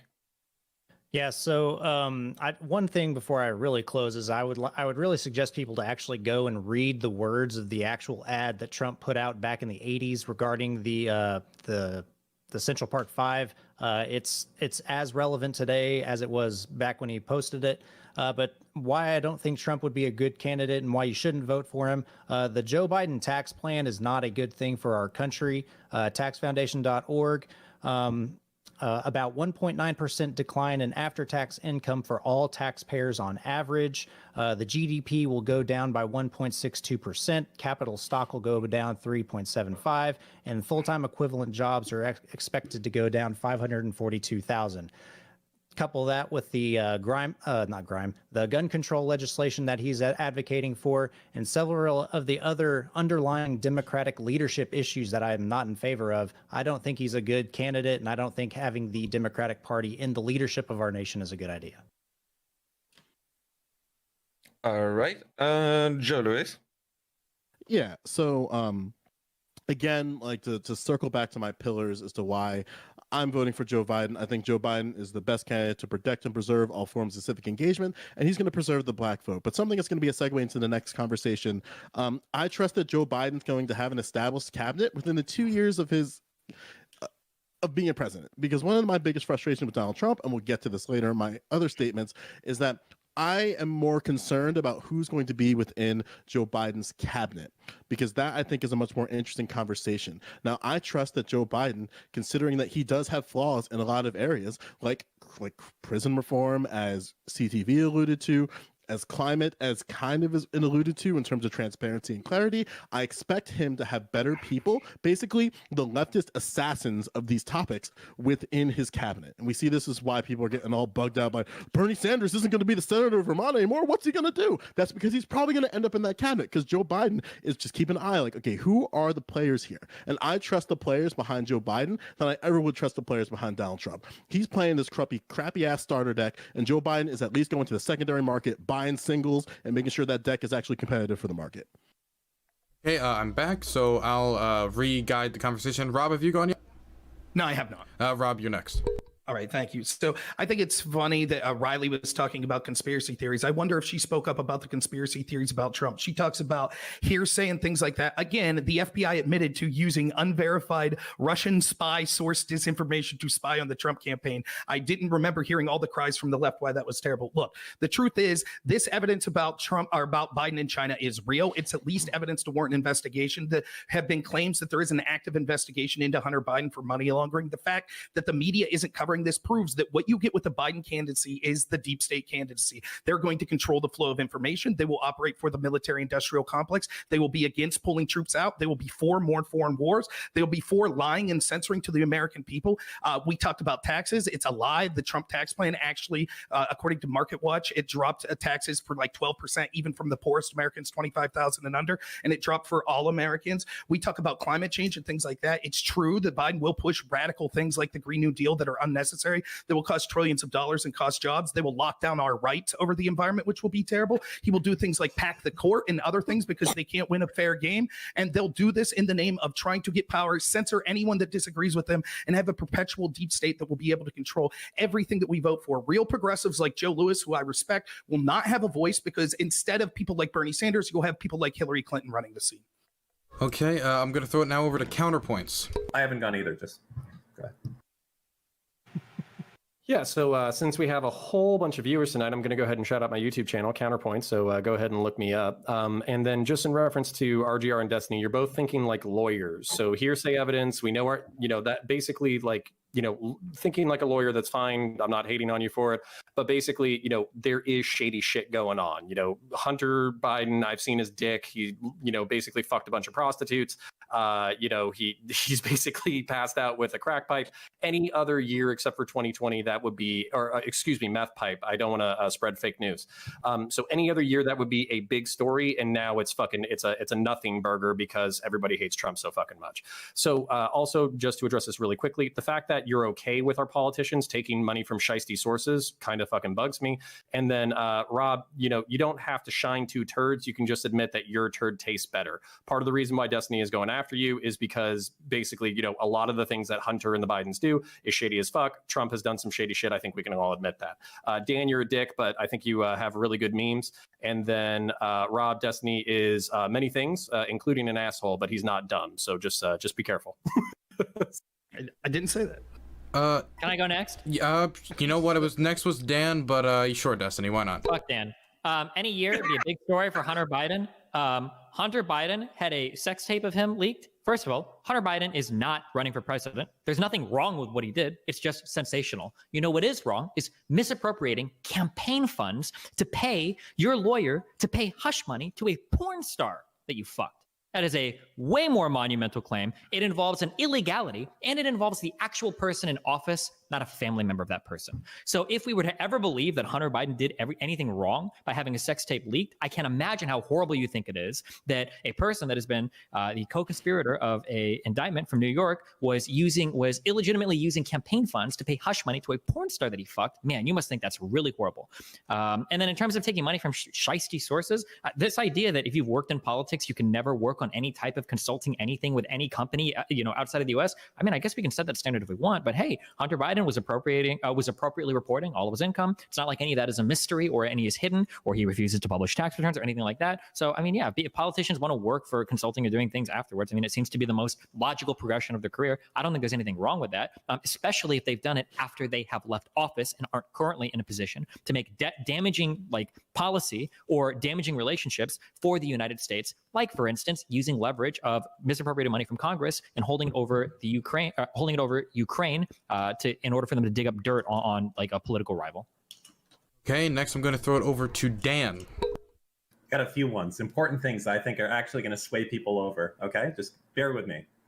4 points I'm going to have through here. Number one, Hunter Biden has a big dick and is a Chad, and everyone here fucking knows it, and I'm jealous. Okay, he looks good, and I think there's a big reason they're mad. Number two, Joe Biden likes ice cream. Trump can't even hold some fucking water without being weak. Number three, Biden says cool fucking shit like malarkey and foghorn, and Trump thinks that stealth planes are actually fucking invisible. But let me give you the big reason to vote for Biden over fucking Trump, and everyone's gonna just resonate with this immediately. If Biden gets elected, Imagine how fucking mad these guys who vote for Trump are going to be. They're going to be losing their goddamn shit. Me, I don't give a fuck. Trump wins, whatever, lower taxes. These guys are going to go fucking bonkers. They're going to be out there marching with guns and shit. And I'm going to be sitting here laughing my fucking ass off. And you guys will too. Think about how mad Trump will be. Oh my God, the memes are going to be fucking amazing. And then Trump's going to make his own fucking cable news network that's going to rival Fox News. And then they're going to fight it out. And then Fox News is going to get fucked. That is going to be the funniest fucking shit ever. So fuck the politics. Let's just do it to make these guys fucking mad. That's the fucking real reason. So vote for that. Vote for change that you can see. Vote for that. Okay, throwing it over to wrap this up with CTV. You got 1 minute. So what I usually try to do when I'm considering some pretty big decisions that I have to make in my life is I try to think about this thing in like 20, 40, 60 years. What would I like to be able to accomplish?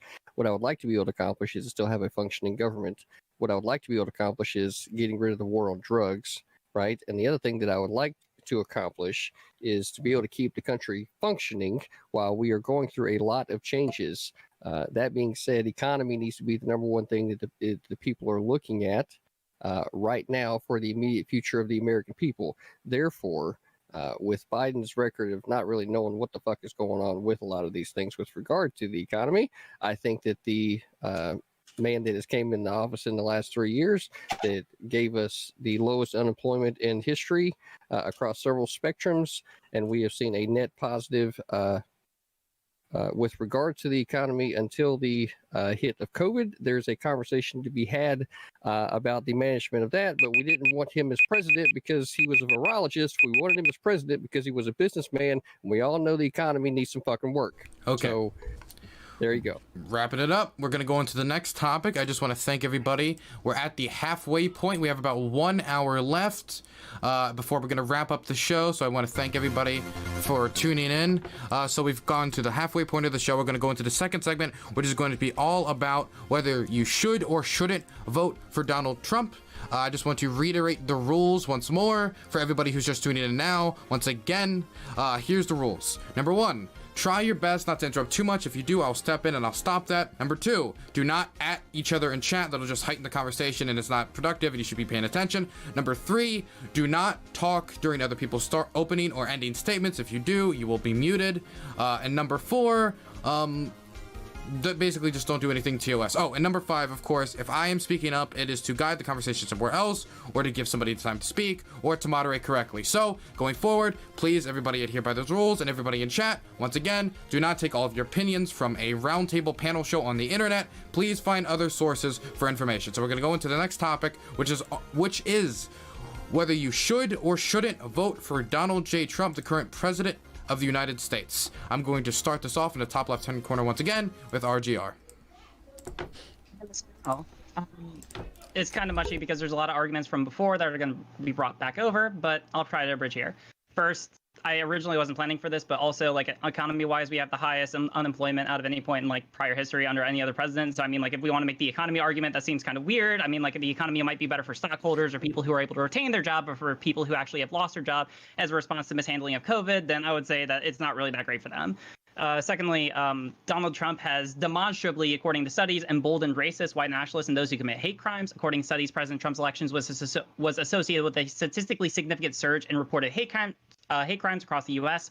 They also said that Trump tapped into a current authoritarianism in the electorate, one that's bubbled down below the surface for years. And they also researchers find shockingly high levels of anti-democratic beliefs and prejudicial attitudes among Trump backers, especially those who support the president strongly. Also, he has mishandled BLM. We talked about that before. Everything from before that I said, I incorporate that here. Mishandled COVID, everything from the prior debate that I've been on here, 200,000 deaths and counting. He knew about this back in February and he did nothing. He formed no plan to be able to deal with it. He could have told everyone. He could have notified people how dangerous this was. He said that this was, I was just trying to keep down a panic. Well, I mean, like, that seems really inconsistent when you consider how he's treated literally every other subject, when he's talked about immigrants, when he's talked about drugs, when he's talked about, like, name any subject. Like, his playbook is to go to fear-mongering. It seems really inconsistent for him to be able to make that, especially when other countries quickly established a policy. That's how every other country was able to deal with this, broadly speaking, much better than we did. And then lastly, I would say that he's implemented terrible climate change policy, right? He says that he doesn't agree with the science of global warming. He's in the process of reversing nearly 100 environmental rules. He's already weakened Obama-era limits on planet-warming carbon dioxide emissions from power plants and from cars and trucks. He's removed protections from more than half of the nation's wetlands, and he's withdrawn legal justification for restricting mercury emissions from power plants. And the cost of his environmental agenda, according to experts, may lead to 80,000 extra deaths per decade. And it's really, in the capstone is that, and we can talk about this more, but we've already kind of talked about it. He's trying to be the president of law and order. It seems really weird when he consistently and repeatedly breaks the law. Okay. Pursuant to the earlier discussion. That's it. Next, we're going to throw it over to the Turk. So I could pretty much say the inverse of everything Riley just said. If you take everything up to the pandemic, the economy was doing fine. But if you want to take the pandemic into account as well, you can go to the Bureau of Labor Statistics. The unemployment rate is now falling like in a pitfall back down to normal levels. If we were enabled the economy to do what it needs to do in a safe and healthy manner, we can actually continue to grow the economy. Everyone keeps claiming that Trump hasn't had a plan on how to tackle COVID.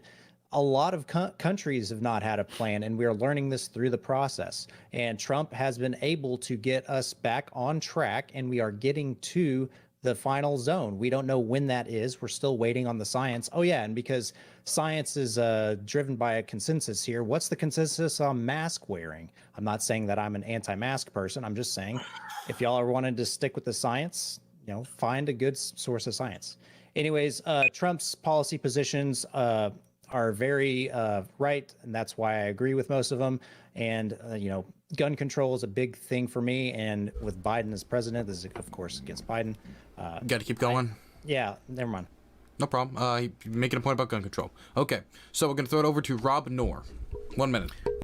So again, like everyone said, a lot of this will be the same. The number one reason to vote for Trump is the same as it was in 2016, which is to out the corruption in our FBI, media, deep state. Remember, Chuck Schumer told us before Trump was even nominated, once he was just the general elect, that if you criticize the intel community, they'll find 6 ways from Sunday of getting back at you. The intel community is one of the most anti-democratic organizations out there. They now control the mainstream media, where you even have people that released the Snowden papers, like Glenn Greenwald, who had to leave his own organization because they're censoring anything critical of the deep state, the intel communities, and Biden. Other reasons to vote for Trump are because there will be radical things that will occur on the left, such as packing the courts, such as embracing rioters and mobsters. I thought it was funny in Destiny's open statement, he said there's so much rioting and stuff going on under Trump. Yes, so because Biden supporters are rioting, we shouldn't vote for Trump. In addition, Trump presided over unprecedented unemployment numbers. The GDP is climbing back, and he's had historic Middle East peace deals. Remember, the big criticism of Trump from many people on the left was that he would be a disaster with foreign policy. We now see Middle East peace deals that would have received Barack Obama 5 or 6 Nobel Peace Prize. Instead, Barack Obama got a Nobel Peace Prize for engaging in wars across the world. I don't mean to do this on purpose, because with my foreign policy, it looks like this is a conspiracy, but your time did just run up, so I gotta keep it going. No problem. Okay, we're throwing it over to Joe Lewis. My 3 pivots of why I should not vote for Donald Trump. You ready for this? An established cabinet, the First Step Act, and his response to BLM. I'm going to start there very quickly for point by point. His response to the riots is absolute dog shit. The response to demonstrations is absolute dog shit. Why is it dog shit? Because he has William Barr breathing down his fucking neck. William Barr, the same motherfucker who botched the fucking riot, the LA riots in '92. This is the same motherfucker that got ousted from Republican politics. And right after Jeff Sessions, we have this motherfucker to deal with again as a black American. I'm really fucking frustrated that piece of shit is back. The First Step Act is fucking dog shit. It needs to be revised. Donald Trump is not going to revise that. And finally, it's going to make 2 things very, very clear. We do not have a Senate confirmed Secretary of the Office of Homeland Security, and 3 out of the 5 directors of the Secretary for Homeland Security are in acting roles, and we currently don't have an acting director there. And also, we're going to go an entire administration without a Senate confirmed director of ICE, which is fucking ridiculous. We're time to get rid of George Bush's little fucking experiment, because Donald Trump can't deal with it. Okay, gotta throw it over to counterpoints. Yep. So basically, if you wanted to vote for Trump, the reason why you would do that is because he's an immigration isolationist. So basically, I think he's halved legal immigration and, pretty much, been very hawkish on illegal immigration. If that's something that you care about, that would be a positive. He probably won't do anything about guns. And also the economy will be really good, barring COVID, until it busts. But obviously the economy doing super well is not really meaningful if you're a Walmart employee making $7 an hour. So that's kind of where I think that's the positive reasons, I guess. The reasons why you shouldn't, under COVID, he's definitely going to open up the economy. More people are going to die. Racial tensions are going to suck for the next, half decade while he's still in office. The riots are probably going to get worse. The normalization of authoritarianism is pretty fucked up. As somebody who really cares about the Constitution, I don't like the fact that he jokes about being a president for life. If you care about climate change, then obviously he's not going to do shit about that. And then also, even if Joe Biden does seize power, chances are any bill that he passes for guns will be watered down, and any environmental legislation or Green New Deal legislation that he passes will be watered down as well. Okay, gonna throw it over to Dan. Got 1 minute. I'm not sure where to start. I'm not sure what to say, what hasn't been said at this point. Trump's just a mess, a huge mess across the board. That should be apparent to anyone there. And just the fact that, no one who worked for Trump at the beginning of his administration is still there. Why is that? What does Occam's razor tell you? Is it just he's just really weird coincidence? Or perhaps this dude is corrupt as fuck, right? What do you think is more likely? Okay, but let me give you, because I know we're kind of into conspiracy theories here a little bit. Let's talk about the fact that Trump literally told Putin the locations of different army units in Afghanistan for Russia to kill, okay?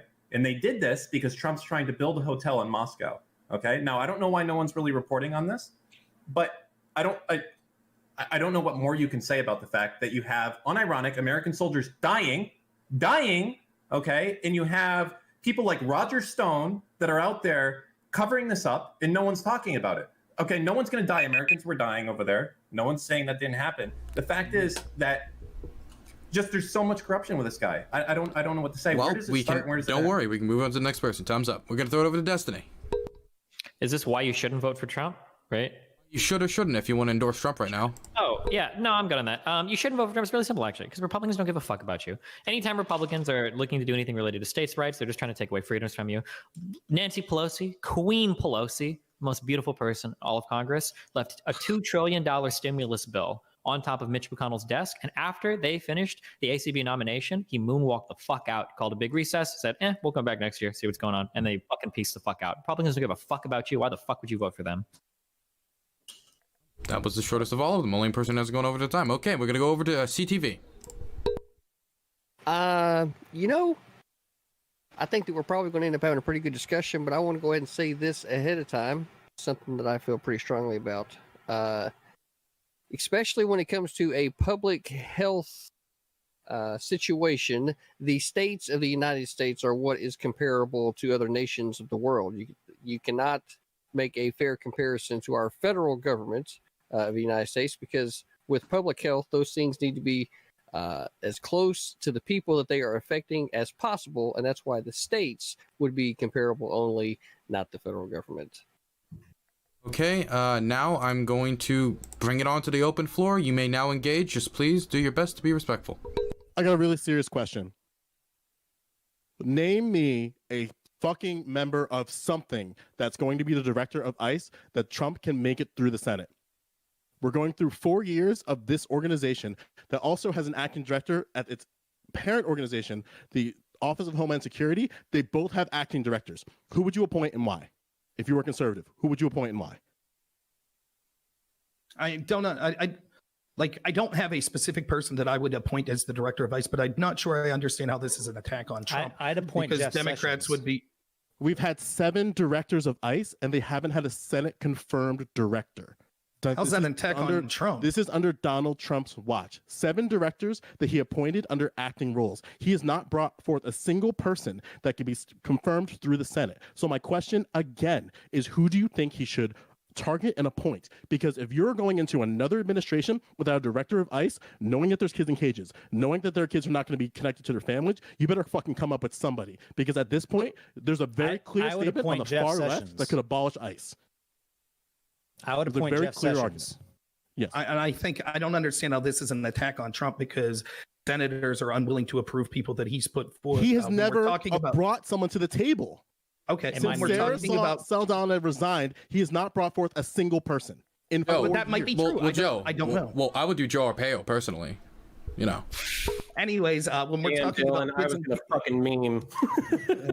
when we're 7 talking about acting kids in directors. cages, when we're talking about kids in cages, remember that was created in the Obama administration for some 7 reason. acting directors. Right. I acting. understand that's not an answer to the fact that Guys, the Obama administration created this those is the cages. great thing about being centrist. You don't have to pretend that everybody's At fucking the time, awesome Blake. when Wait, you're okay. bullshit. What is the time? Counter. I couldn't hear anything you just said because three people were talking at once.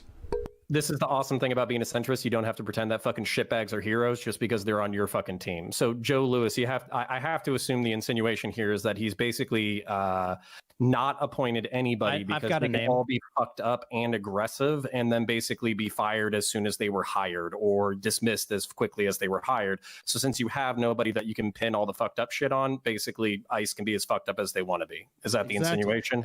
And it's also fucked up under Donald Trump's watch because again, the person above him is the Secretary of Homeland Security, who's in an acting role. You know who that motherfucker is? Chad Wolf. And I don't want to go down a rabbit hole about Chad Wolf. We could be here for hours. But again, my concern is if you're trying to advocate for Trump an additional role, you cannot ignore that his cabinet is fucked up. Like, look, this is a clear target on the far left who want to abolish ICE. And people want to advocate, you can't abolish ICE. You can't abolish ICE. Well, they don't have an acting fucking director. And Donald Trump has had 7 tries and put people in active positions. And again, like you want to be hard on immigration, but goddamn, you can't even appoint directors to the 2 fucking groups. Well, and I'll just jump in before letting you go, Nor.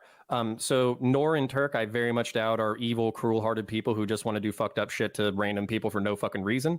Absolutely. But I almost guarantee you that this is like purposeful incompetence in order to do what they're doing at the border without being able to hold anybody accountable. Right. So why am I supposed to trust? How am I supposed to trust Donald Trump if he's not? And again, like he's very quick about Supreme Court justices. We saw that in practice. But then when it comes to the actual problems within the system, why is he choosing to ignore this thing? So I've got a response and then a question back to you.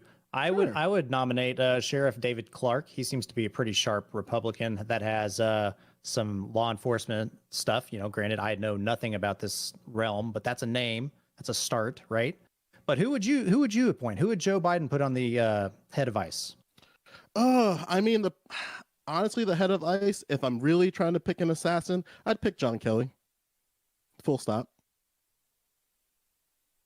I mean, my point to this is that, like, what I have to say about immigration, it's clear that Joe Biden is, unfortunately, I think that your point about the importance of people in the cabinet, I think that that's kind of an admission that we all understand that Biden's not really going to be the leader in his administration. I'm not trying to make any cheap points or jokes, but it's clear that he's having some problems and cognitively he's on the decline. So it'll be more Kamala Harris's administration and the people behind the scenes, which is beautiful for the Democrats because that's their whole agenda. They have people behind the scenes that want to control things like those in the CIA, the FBI, organizations like that. But when it comes to the border specifically, I think that Trump and the conservatives are far more in line with the correct solution for this country. We need to worry about illegal immigration. So you see Joe Biden, for example, saying that he would make 11 million illegals immediately citizens or on a path to citizenship. This will provide an incentive, especially because other people around him have basically said they want to make it so it's not criminal across the border illegally. So this will provide a massive incentive to bring illegals to this country, which directly compete with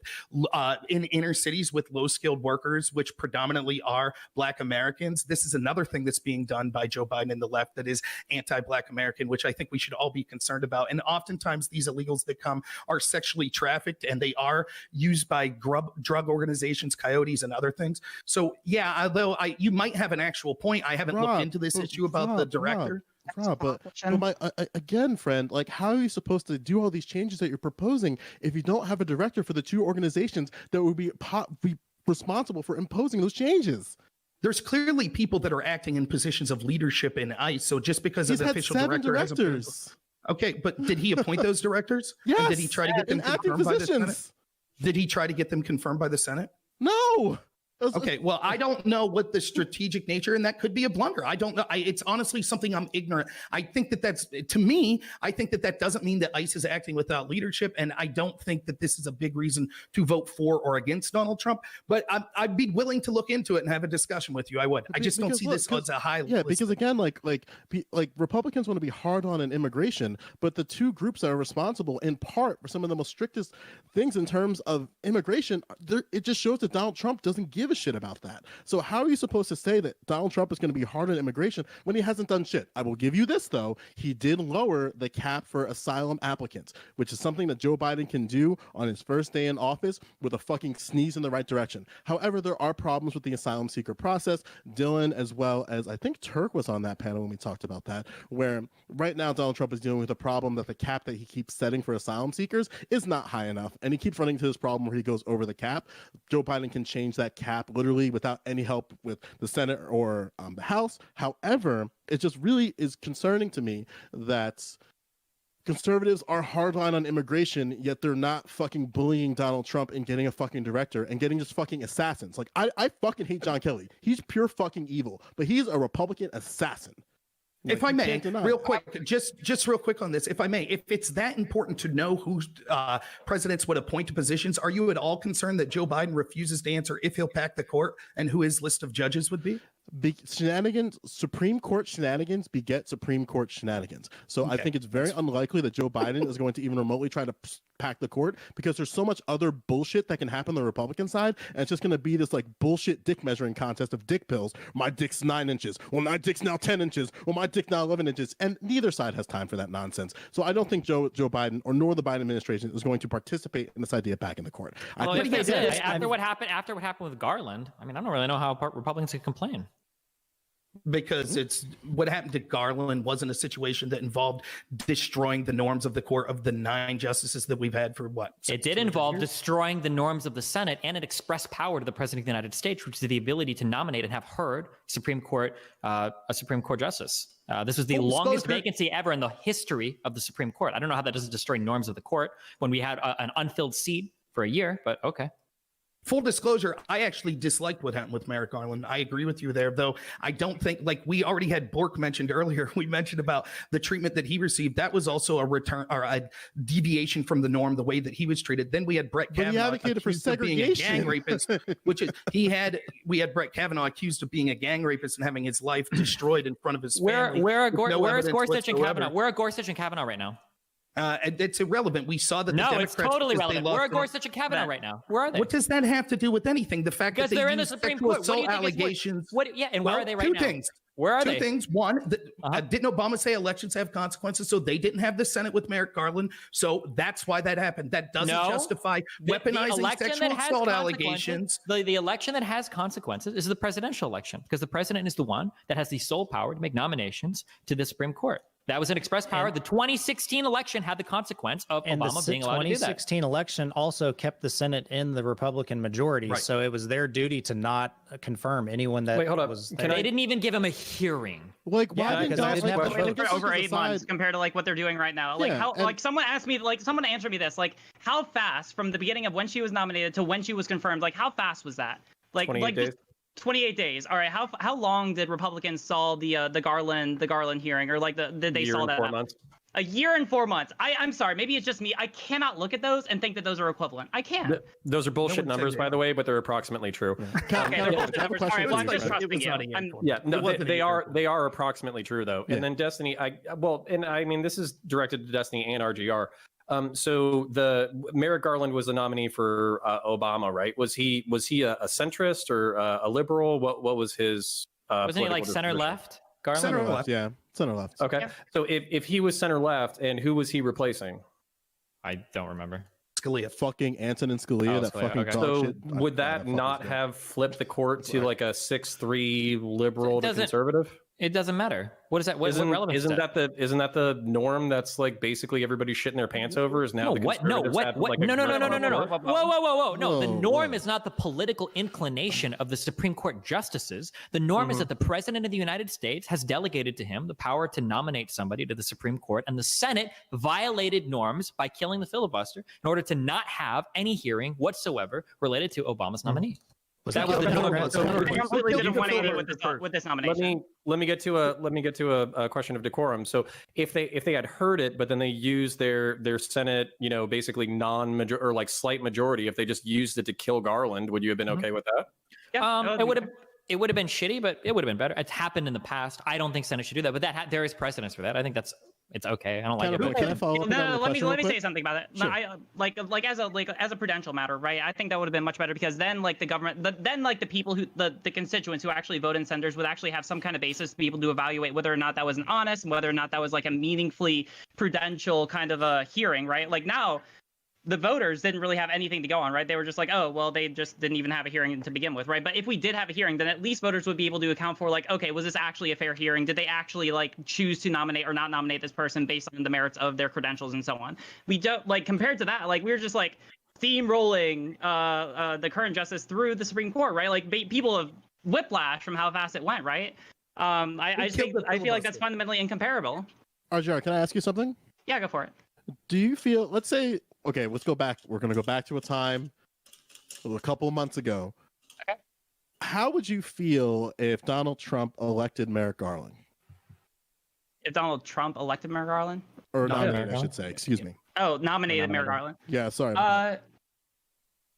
This is the same question for everybody, by the way.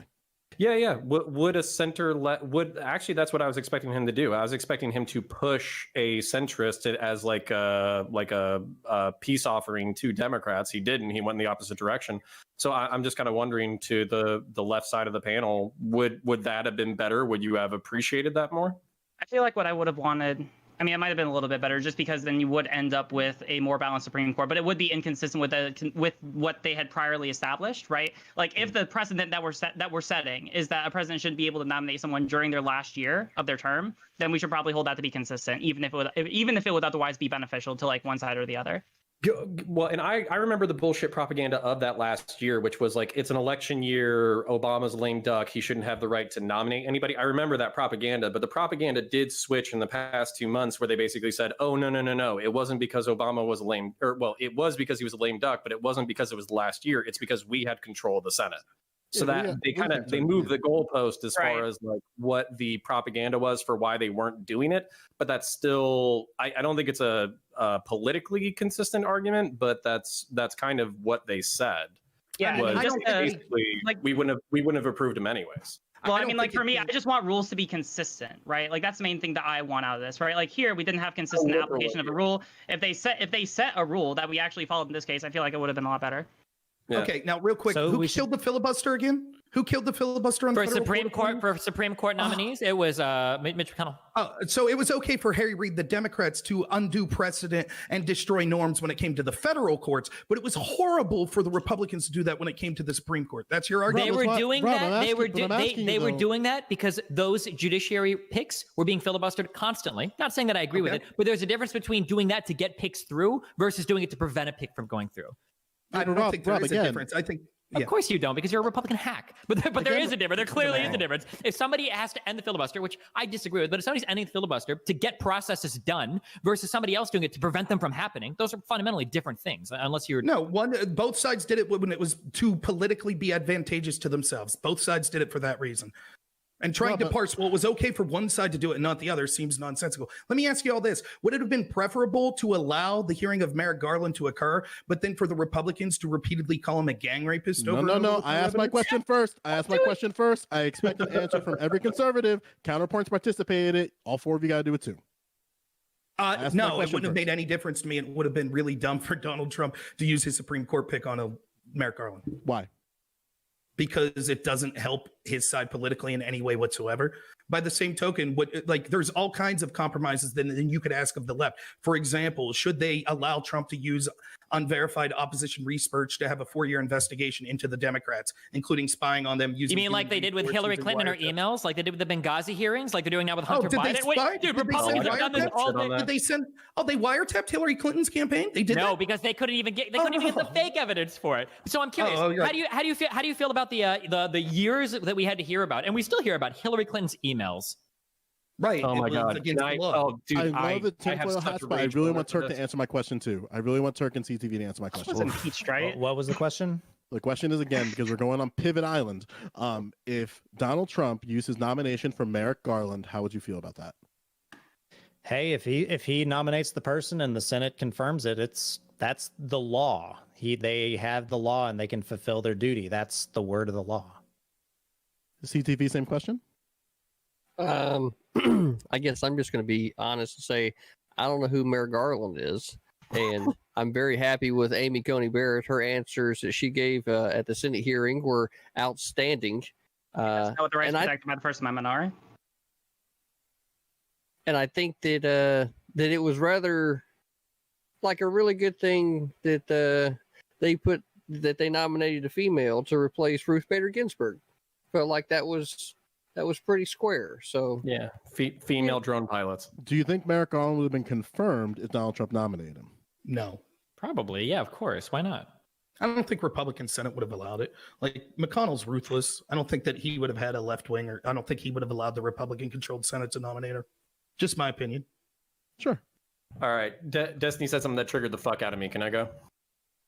Oh, the buttery emails?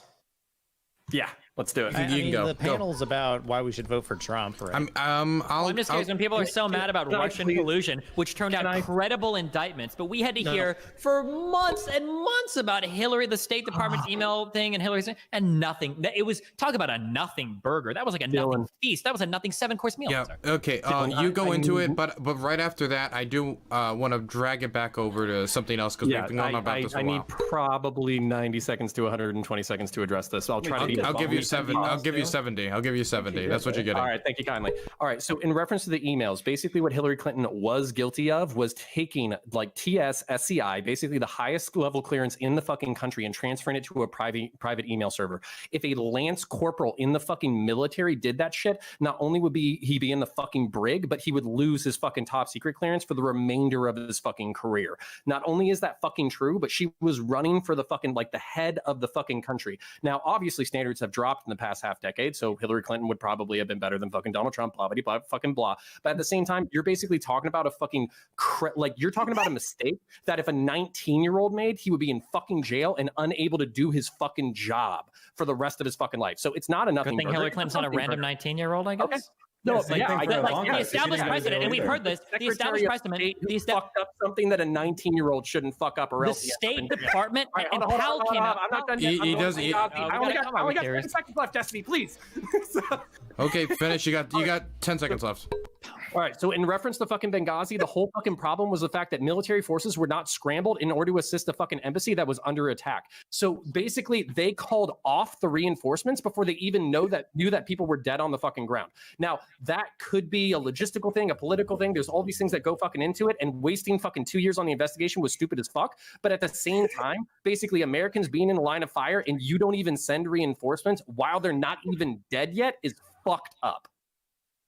It's strange how fucked up that was, yet absolutely nothing credible. No convictions came from any of these things, whether it was the email thing or whether it was the hours and hours we had to listen to about the fucking, what were the 4 people that died during Benghazi? Holy shit. Are you fucking kidding me? And in terms of the email private server shit, unfortunately, I agree, it was fucked. This was standard practice, unfortunately. Colin Powell himself had a private email server, and people had talked about how lax the State Department was. And we'd even heard that other fuck-ups when it comes to clearance stuff has happened as well. For instance, Kushner fucking up like his fucking security clearance shit. Like, come on, dude. The idea that there is some like strict, stringent security standards that are being like used for all of our emails, when we've seen like fucking Donald Trump emailing stupid shit, when we've seen his fucking Twitter accounts getting hacked by passwords shit, we can sit here and feign indignance and talk about how horrible and evil all of it was. But the reality was they were, a little bit careless with some of their shit, or maybe they were doing things that weren't exactly strictly on policy, but they weren't committing these horrible fucking acts of passing on private information to other countries that were trying to destroy America, which was the original claim of the Republicans. Not that Hillary Clinton had engaged in some lax security behavior related to fucking emails, which, by the way, ironically enough, still have never been shown to have been leaked to Russians or China or any of the other shit that any of the Republicans had originally claimed.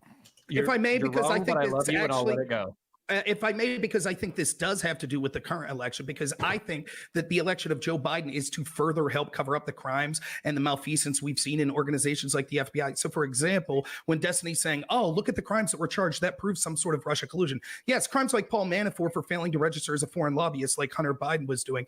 In the Mueller indictment, it says specifically, no, he didn't. In the Mueller wasn't he charged for anything? There's still an active investigation into Hunter Biden. No, there's not. According to FBI sources that was just released this week, that's true. There's an investigation into the origin of the laptop. There's not an active investigation into Hunter Biden being like an unregistered foreign agent. That is not true. Anyways, continuing, Manafort in the Mueller indictment, it said that he worked with Group 1 and Group 2. Group 1 was Mercury LLC. Group 2 was the Podesta Group. So the Podestas, who was Hillary's campaign chair, committed the exact same crime with the exact same people as failing to register as a foreign lobbyist. Yet the FBI let them go with retroactively filing paperwork and threw Manafort in solitary confinement. We also see in the course of the Hillary email investigation, they deleted subpoenaed evidence. Her assistant named Paul Combetta, who went by the nickname Stone Tier, did that. He deleted subpoenaed evidence, which is actual obstruction of justice and a federal crime. They were let go. We see from text of FBI agents that they said it defined credulity that when the FBI interviewed Hillary Clinton, she said she thought C on the papers meant alphabetical order as opposed to confidential or classified. In other words, the FBI felt that Hillary Clinton lied to the FBI. We see the FBI text message that says that her assistants Mills and Abedin both testified, and this was from Peter Strzok's notes, both testified they had no knowledge of Hillary Clinton's server prior to her tenure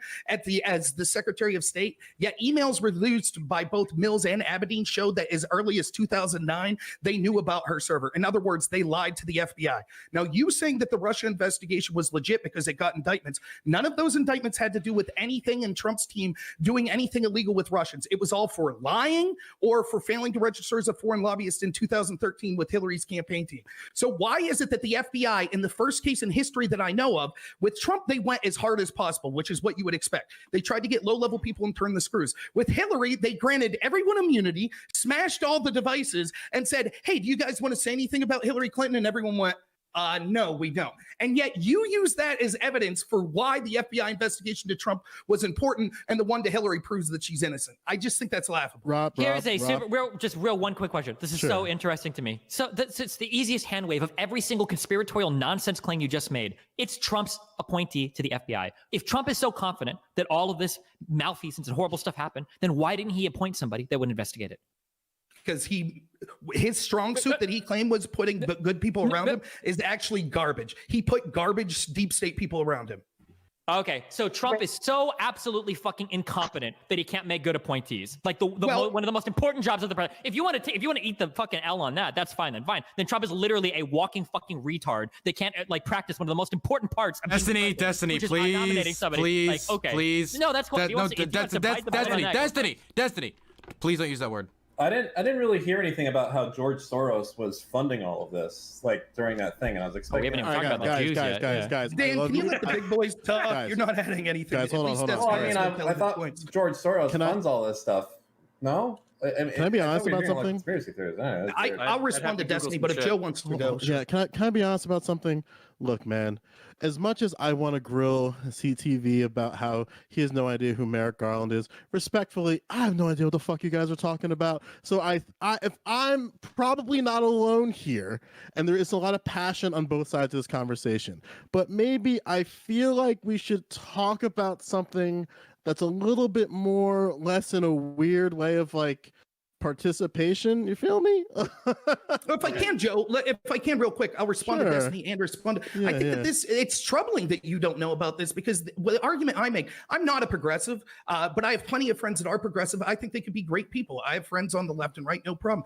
I don't think that no matter what your issue is, regardless if you're progressive or conservative or anywhere in between, that your voice really matters if we have people like the FBI that are putting their thumbs on the scale of who they'll go after as a presidential candidate or as a president, and allowing them to point who they think should be in charge. So at the end of the day, all of the issues, I'm afraid you're going to realize if Joe Biden wins this election, that all of the issues that you're concerned about in the Black community, many of which I think are important and need addressed, that he'll end up, as always, every 4 years, they talk about the problems of the Black community, and then they'll basically do nothing. And we'll be back to supporting all of these wars that we see overseas, and we'll be back to supporting anything that gets these establishment people power. Does the FBI favor the Democrats? Is the FBI after? Why did Comey come out and sink Hillary's campaign? Because Comey admitted it in his book and in other places that he assumed that Hillary had it in the bag, like every other establishment. So he came out and did negative attacks on her campaign when it was that close. If you allow me to finish, he said that he assumed she would win, and he thought this would be an albatross hanging around her neck like the Benghazi thing for 2 years. So he figured that he would come out with it, say it wasn't a big deal, and then allow people to vote. And then Hillary would have been able to say, look, everyone knew about this when they voted for me. It's a dead issue. That's why Comey did it. Crazy So how I that have- there's I always a have reason. an- Hold I on, have can an I ask a issue. couple follow-up Yeah. questions? No, I Yeah, just yeah, no, go for because it. like I do want to like Yes. learn more, right? Like if I don't know about this, because like I Right. find that I'm remiss, right? Just like a couple quick questions, because I'm interested in like what evidence is there for basically what you provided, and is any of it like not hearsay? Because that's usually the problem that I find with like a lot of these like kind of conspiratorial or like theories that are like painted as conspiracies. I'm not saying that inherently that they are, but like, is there any evidence that like there's any evidence to be able to show what you're saying, that like there is a deep state bias in favor of the Democratic Party and away from the Republican Party that's not just like hearsay and speculation? Can I? Yeah, just can so I I'm address clear, this? I have the same question as well. That's why I'm kind of just like, Okay. Can I address this? Yeah. Sure. Yeah. Okay. So basically, as somebody who worked for the state, obviously in very minimal roles, but at the same time, like I've seen some of these things that are basically like, why the fuck was I in Japan? I was in Japan because basically we have bases all over the world. Why do we have bases all over the world? Because we're trying to freeze, borders and the economy and, basically foreign countries and all that kind of stuff. Why are we doing that? Because we're a transnational globalist superpower, basically a fucking empire that's competing with socialist and fascist nations across the entire world. So this entire empire takes a shitload of fucking effort. You can't have a single fucking person like Donald Trump, who's not a member of the fucking deep state, show up and fuck it up in one day. He can do his best to fuck it up, but it's super fucking hard for him to fuck it up. We have trade, we have international trade deals, we have international arms deals, we have international logistics deals, we have, cargo containers that are shipping across the entire world right now that are completely reliant on American security and American military force in order to do this thing. Dan Carlin, the host of one of the history podcasts, I forget what it is, but he was actually invited in order to go sit on a fucking meeting with the Joint Chiefs of Staff. And basically in that meeting, James Mattis was talking about how do we get our weapons into a certain XYZ West African fucking country. So we have, not only are we selling the weapons and making money, but also we have like training and logistical cross compatibility so we can go ahead and stand up to China. So this entire system, whenever somebody starts throwing up in like an eyebrow, like, I don't understand what you're talking about with the deep state. This all sounds deeply conspiratorial. Donald Trump fucking it up can't be that big of a fucking deal. This thing is the motherfucking Titanic. And when you have names like Bush and Clinton and Biden and all that kind of stuff, they know how to steer the Titanic because they've been a part of it for decades. So when you kind of say like, what's the evidence for the deep state existing and having an entrenched interest, I would be kind of interested in the counter argument to that there is not a deep state that doesn't have an entrenched interest, that isn't like transnational and globalist and capitalist. I would be interested in that, kind of like counter argument. I invite so many like, links on this. There's a couple. I have a couple things on that, right? So far that sounds like, you've taken a couple facts and it sounds like you're putting them together by speculation. There could be any of a number of things to be able to explain like the circumstances that you brought up. Also, North America, I don't actually know what your name is. I'm apologizing. Rob. I looked up. No problem. Rob. Okay, cool. You just sent me. What was the link that you just sent me, or that you posted in chat? From the Daily Caller, it has actual links. We'll talk about one area of that when I get a chance. Okay, but is that? I'm looking at Media's bias fact check, and it says that it's like an extremely right wing reporter. So is that do you have any more reliable sources for yes, what you're because talking about? if you go down, for example, if you go down, it actually shows the FBI 302s highlighted there. So this isn't hearsay from the Daily Caller. It's actually the FBI's official document of their interview with Mills and Abedin. And also, it's usually bad form. I don't think there's much of a debate could be had. If you cite something from the New York Times, am I going to say, oh, they're left-wing biased, they push the Trump-Russia thing? That doesn't seem to get us far. But if you would like, I could go through two of the claims I made there. For example, Mills and Abedin lying to the FBI, and I could go through Paul Combetta deleting subpoenaed evidence. Both of that there's definitive proof for. So we can go through it if you like. Yeah, but what does that prove is my question, right? Sure. Go ahead. It proves the FBI engaged in a double standard. That the FBI, when they went after Trump, went after any low-level crime they could find, tried to turn the screws on people, and then tried to go after Donald Trump. Because as Counterpoints is saying, they have a preference, and they wanted an establishment person like Hillary Clinton as opposed to someone like Donald Trump. Chuck Schumer admitted to us that, quote, the intel community will find 6 ways from Sunday of getting back at you. Therefore, the most powerful elected leader of the free world, Donald Trump, must be fearful of unelected bureaucrats because they would ruin his presidency. And predictably, that's exactly what happened. They went as soft as a touch as possible. We now know that there were actually intel agents that were concerned because there was credible evidence that Hillary Clinton concocted the entire Trump-Russia collusion story to deflect from the crimes and the investigation that she had about her server.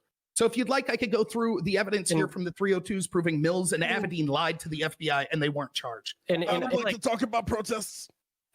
Sure, we like, could change if you Yeah, want. look, we got but I mean, about like- we have 24 minutes left till I have to quit, and because I got other work I got to get done for like the. All right, well, I mean, we can actually, like, I will want to talk to you, but I mean, like, right now it just seems like you're drawing a conclusion that, like right now it seems that you're able to conclude that, like, these specific things happen, but, like, the thing that you do need to prove that doesn't seem to be here is intent, right? Like, these things may have happened, but you can't tell us, like, why they happened. You can't peer into the mind of, like, the people conducting the investigations and tell us, like, why they took these certain actions. You can, all right, no, you, like, that's other, like, Look, okay. responding to the counterpoints, like, you may, like, again, like, it's speculation. Like, this is fundamentally, this would be inadmissible in court, right? Like, you can say that you believe things and this is your rationally based perception, but for you to say that this is what other people thought based on what they did, like, that would be inadmissible because you're not a mind reader, you know? Okay. Like, Give me a moment. Okay. I just need you to respond to chat, and then I'm gonna throw it over to Joe Lewis because you want to talk about the protests. Rich, responding to chat about stop platforming conspiracy theorists. I don't care if RGR and Joe believe in that the Earth is round. I'll still platform them, even if they're insane. I don't care. So please, Joe, you can continue. Yeah. So all right. So we're dealing with it's not even the worst. We haven't seen the worst yet when it comes to these demonstrations across the country. My question is, or I guess, like, I'll set up the scene and then I have a question with that. We're going to get a verdict of George Floyd, and not a lot of people are going to be happy. And I feel very deep pain in my heart that I feel like that's the eventuality, but I don't think people are going to like the verdict of that case. How is Donald Trump going to handle something like that? Make it worse. If you like, I'd give someone else a chance to talk, but I can respond if you like. Whoever. If no one else wants to respond, then yeah, Rob, you can respond. Okay. Yeah, I don't want to dominate from the right, conversation from the right side of it, but I think Donald Trump will respond. I actually think that he should have done better in being kind of more of what you would consider an authoritarian in response to this. I actually talked to Destiny about this as it was happening, and shockingly to me, Destiny admitted in March that people like de Blasio were actually allowing the riots to occur because they thought it politically harmed Trump. And so I think that Trump should have stepped in sooner and deployed the National Guard, even if someone like de Blasio protested, because it is horribly unethical, immoral, and practically terrible for Democratic mayors to allow their police to stand down and allow these riots to occur. I think that's terrible. I think that the riots would occur no matter who was president. I think Joe Biden and Barack Obama would do more of what they always do, which is pander to minority communities and disparage law enforcement. I think that we need a more nuanced response to that, which I will fully admit to you, I don't think Donald Trump has been the best for. But I think that the idea that we should reject Donald Trump because a bunch of Joe Biden's voters are going to take to the streets and create riots if they don't get a verdict the way they want, or if they don't get an election the way they want, is nonsensical. I mean, I have people mocking me earlier, kind of suggesting that I would cry if Trump loses the election. I'm predicting Trump to lose the election, so why would I take that bet? I will go about my life as usual. I'll try to advocate for my side to win next time. That's what I'll do. I will not riot. We see that DC, Chicago, other places like that are boarding up their stores right now. They're not worried about Trump supporters. They're worried about Biden supporters if Biden loses. So the idea that we should embrace the mob and give in to the mob and say, my God, we have to vote for Joe Biden because we're fearful people will riot is insane. And the riots will only get worse until we combat them by throwing the people engaged in them in prison for lengthy sentences so we can encourage peaceful protest. Something that I'm kind of caught up on there. And again, like, I'm trying to approach this very calmly because this is a topic that's very near and dear to my heart, as I have people who are in jail right now for peacefully protesting. My concern is neither president may handle the situation properly. But something that I think is very interesting is Donald Trump's lack of talking to any individual who's on the ground, whether it be in Portland, Dallas, Atlanta, Newark, Trenton, California. So I guess maybe an approach could be that he actually talks to the people on the ground and actually tries to listen to their demands. I'm just trying to figure out what here. Go ahead, get someone else. Look, for me, like, it comes down to a simple idea of understanding what the office of the president should or shouldn't be doing, for one, right? I think that all the conversations with regard to it should pretty much start there. And then when it comes to talking about, particular candidates, you pick out what they're strong with and what they're weak about, and you compare the pros and cons of that, right? Right now in this country, what we need is somebody who understands business and numbers, and they can get the economy coming back for us, right? That's what we need. Right. So want to stop BLM? Like, if you want to stop the protest, you could pass police reform. Like, that's overwhelmingly what it's about. And somehow we haven't. Police reform is one of those issues that comes back to the root issue, which is the war on drugs. right? As a How is nation, that really? I mean, like, just pass like an excessive use of force bill. Like, it's really simple. Say that you can only use deadly force in necessary circumstances, and that you ban chokeholds. right? Like, And it's relatively simple. Yeah, that I've won't listened stop to everybody. violence. I've listened to But everybody. that's literally what it caused. I mean, it was the death of George Floyd that set up all of this. All right, like honestly, if they had passed literally anything, that's going to do a lot better than literally like stalling the bill in the Senate, right? Like if they had put this before, like it's going to make it a lot better. All right, and I would say that anything that like persists past that would have a lot less of a justification. You know? Yeah, just to keep things a little bit more clear, Ahmaud Arbery predates George Floyd, but again, I would agree that the American zeitgeist of people understanding what happened was with George Floyd, because again, that situation was incredibly tragic. With that being said, I don't necessarily I agree with RGR here that having some type of police reform is one way of looking like you're tackling the injustice. And I say this all the time, that riots are the children of protest, and protest is the child of injustice. So for some reason, we feel like if we tackle, especially on the right, if you tackle these protests and these riots, that it's going to stop the injustice. And it's just not going to do that. We see this in practice. And again, I see the bubblings of this. The Breonna Taylor case did not go according to plan. We see that the George Floyd case won't go according to plan. And this looks very eerily like LA of 92. Incredibly. If I may respond, like I think that like there's good thought, and I like the discussion on this. I don't disagree that we probably do some sort of national order. Now, I think the particulars of it will be very difficult. I do not think that something like that would stop the riots, and that's because I think Black Lives Matter, not the individuals that are necessarily participating on the ground level, but the way that the organization's being ran. I think that it is misidentifying the problem, and I ultimately think that they're basically a terrorist political movement that are trying to use force to intimidate people to issue their Marxist decrees. So if I just real quick, they use force. I mean, fewer than look, 220 reported demonstrations have even turned violent. Like it's lower than 7%. Like for saying it's a terrorist organization, it's pretty. For saying that it's a terrorist organization, that's a pretty bad terrorist organization. No, if we had 220 instances of violence with the Tea Party, people would have been screaming their heads up to arrest anyone who was connected. Except that we also see evidence that most of those instances are caused by police first instigating that conduct. That's not true. That's not true. No, that's the problem, though, right? Yeah, because it's totally okay. It comes down to the war on drugs. Okay. Give me a moment. Give me a moment. So there's Turk and a counter. So I'm gonna give it to Turk first, and then counter afterwards. Yeah. So I'm trying to see if Trump has a legislation ideas towards criminal reform. I'm still looking that up. I know Joe Biden has stuff on his website about it. But at what point does it become the local municipalities' responsibility to ban these actions and for them to enforce these things? Because like what Rob said earlier, a lot of these incidents are happening in larger, city environments, and the police forces are being told to back down in the riots. So it's like, at what point are the cities held accountable for their own police departments? Why do we have to rely on big daddy government to tell everyone what to do? I can give some background on this from a legal perspective. I mean, again, I worked on this summer. So basically, like when we're looking at whether or not states and local, like usually what like police reform and police use of force is governed by federal and state law, right? So like you have state law, which is governing what state law or state officers are able to do. In addition to like federal officers that are operating in state parameters, and then you have federal law governing what federal agents are able to do, right? Normally, passing like comprehensive police reform at a federal level is going to set a massive precedent in being able to get other states to be able to do that, because when you are researching like how to pass police reform, like from a like strategic legislative matter, usually you look at the precedent of other countries or other states, right? So like for Maryland, I had to draft a bill this summer, and I had to look at what everyone across the United States was doing, right? And really across the board, everyone was basically looking at the federal government and seeing what they were going to do, right? The federal government is the leader in all of this, right? So if you want meaningful police reform, that's exactly right. It is.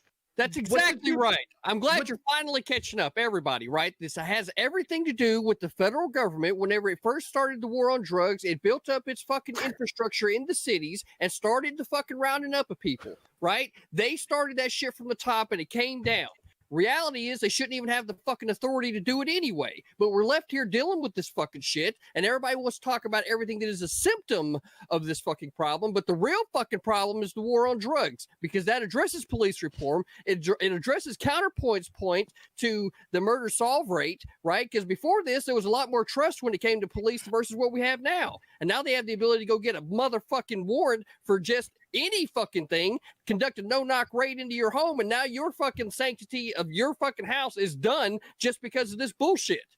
Okay, I don't disagree. I don't disagree with a lot. I think that we do need to have a look at the war on drugs and how it's implemented. But Riley, just a couple questions for you. What did you think about Tim Scott's bill? Can you describe it to me? I'm not familiar. Yeah, Tim Scott was a black Republican who put forth a police reform bill that would do a lot of things that activists have been calling for, but the Democrats roundly rejected it and wouldn't even discuss it. Can I jump in here, because I think I have you written down. You counter. You can go, and then after that, we're gonna actually have to start going into closing statements. Okay. So what I'm fearful of in a Trump presidency is the fact that, you know, the momentum of the Black Lives Matter movement and the momentum of, you know, basically police reform isn't going to get anywhere, and it's basically going to be wholeheartedly rejected, and all of this momentum is going to be for naught. That's what I'm worried about with the Trump presidency. With the Biden presidency, what I'm worried about is basically the political momentum that's coming from the Black Lives Matter movement is going to come in some like tepid, watered down bill that's going to have like 2 little things in it about police reform, and it's not actually going to do anything. So that, just to kind of say, like, I sent this in the message, but there's a website called 8 Can't Wait. Ban chokeholds and strangleholds, require de-escalation, require warning before shooting, require exhaust alternatives before shooting, duty to intervene, ban shooting moving at vehicles, require use of force continuum, require comprehensive reporting. Now, half of this shit I would fucking reject as an ex-cop. I wouldn't want half of this shit anyways. But at the same time, at least these are actual proposals from somebody who's a police reformist, probably a progressive, probably a liberal. And these are ways that we can actually like forward this movement. I agree with CTV that like the drug war is probably the root problem. But right now we need to start chipping away at the edges of this issue and try to get serious things that will impact people's lives in a positive way. And I'm worried that the political momentum with Trump just is going to get exhausted by Trump. Lost you there, buddy. Yeah, lost you. So I want to just say something quick. Yeah, you go, and then we got to go into closing right after you finish. None of these proposals would have solved anything that happened in Philadelphia over the past week. So this isn't good enough. And again, what counterpoints, dude? Look, I am so sick and tired. We've been dealing with this kick the can down the road fucking type of legislation. Oh, well, if we can just get this one thing right, then that's a meaningful step. Fuck that shit. We, the people, need to go demand that the government fucking end this shit, because the power is in the fucking people. Not those fucking people sitting up there in their goddamn suits and they walk into the halls of Congress, right? The power is the fucking people. You first. Oh, I'm ready. Who wants to go? We can line this shit up. Yeah. I can already tell you how we need to actually shut down the infrastructure if you're ready to go. Okay, right? Well, okay, let's before we start our revolution with chat being so what's okay suggestible. Let's go into closing statements. Okay, we're all gonna have about a 1 minute. I might let you go over it a little bit since we have 10 minutes left and we have 8 people. I'm gonna start in the top left hand corner. This will be your outro and your ending statement. So you know if you want to go last because you're still thinking about it, just say skip and I'll come back to you later. I'm going to start in the top left-hand corner, like always, with RGR.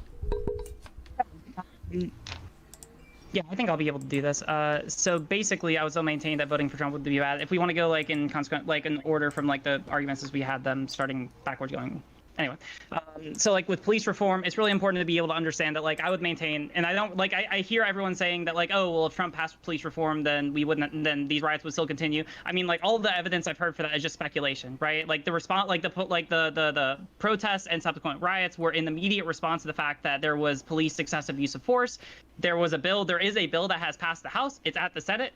Trump could go and talk to Mitch McConnell and be like, hey, pass this bill, and it hasn't happened. And I feel like there's like a giant degree of culpability there that is really hard to overlook, in my opinion. I would still say mishandling of COVID. We didn't go into it too much, but I mean, we talked about it all the prior debate, so I would adhere to that. What else is there? And yeah, like climate change is still like a really big issue. And bringing it back in from the earlier discussion, I mean, we have someone who just does not agree with the science of global warming at all. Like I hear people be like, oh, well, we need to have more nuanced view. Oh, well, we need to have more nuanced discussion. Well, I mean, you can't really have nuanced discussion between someone who does and does not believe in it, right? I would rather operate from a perspective of even if you want something that's more extreme, and wrap it up. Yeah. Okay, and also, I also want federal healthcare protection. Yeah. That's nice to me, and I want that. Want to shout out who you are. Yeah, there you go. Yep, we'll do that. Hi, my name is Riley Grace Rochong. I do political content on YouTube and Twitch. Google my name, and you'll find me. Thank you. Okay, next I'm going to give it over to the Turk. Yeah, so basically, we can talk about all the points in other debates, but all I can say is that I think Trump is going to be a far better leader, and the leadership team, even though Joe disagrees, the country is in a good state from an economic standpoint, and that's really a big thing I'm concerned about. COVID was a complete disaster across the board, across the world, and we're handling it as we get the information and all that. So, to completely say that Trump has been a complete failure just because of, a worldwide pandemic is pretty short-sighted. But anyways, I just don't think Joe Biden's a good candidate. I honestly don't think he's going to be around too long. And I really think his entire Democratic leadership is going to be not the thing people are voting for in next week. So I think that's pretty bad. As for shout outs, I'm Turk, the Turk. If you go to YouTube, I'm dropping a video tomorrow about the AMD and NVIDIA's latest graphics cards. So if you're into that kind of stuff, definitely hit subscribe. Okay, next I'm going to throw it over to Joe Lewis.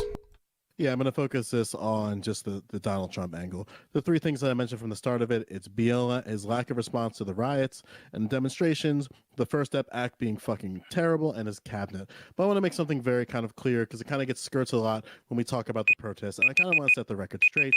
Black Lives Matter and Black Lives Matter Incorporated are two separate things. Black Lives Matter is a movement. Black Lives Matter Incorporated is an organization. So when you categorize Black Lives Matter as a Marxist, terrorist organization, or even Antifa, you're categorizing movements, not organizations. And you're putting these organizations that you think exist at the same level of actual extreme leftism, like the Weatherman Underground. And that's completely disingenuous, because these were literally white folks that bombed fucking things. So with that being said, just don't say it's a terrorist organization. It makes you look like an idiot. But that being said, I'm Joe Lewis, and O's a zero. You can follow me on Twitch from that. And also, if you want to argue on Twitter, we can argue on Twitter. I'm trying my best. I granted peace with liberals, so now it's shit on some right people.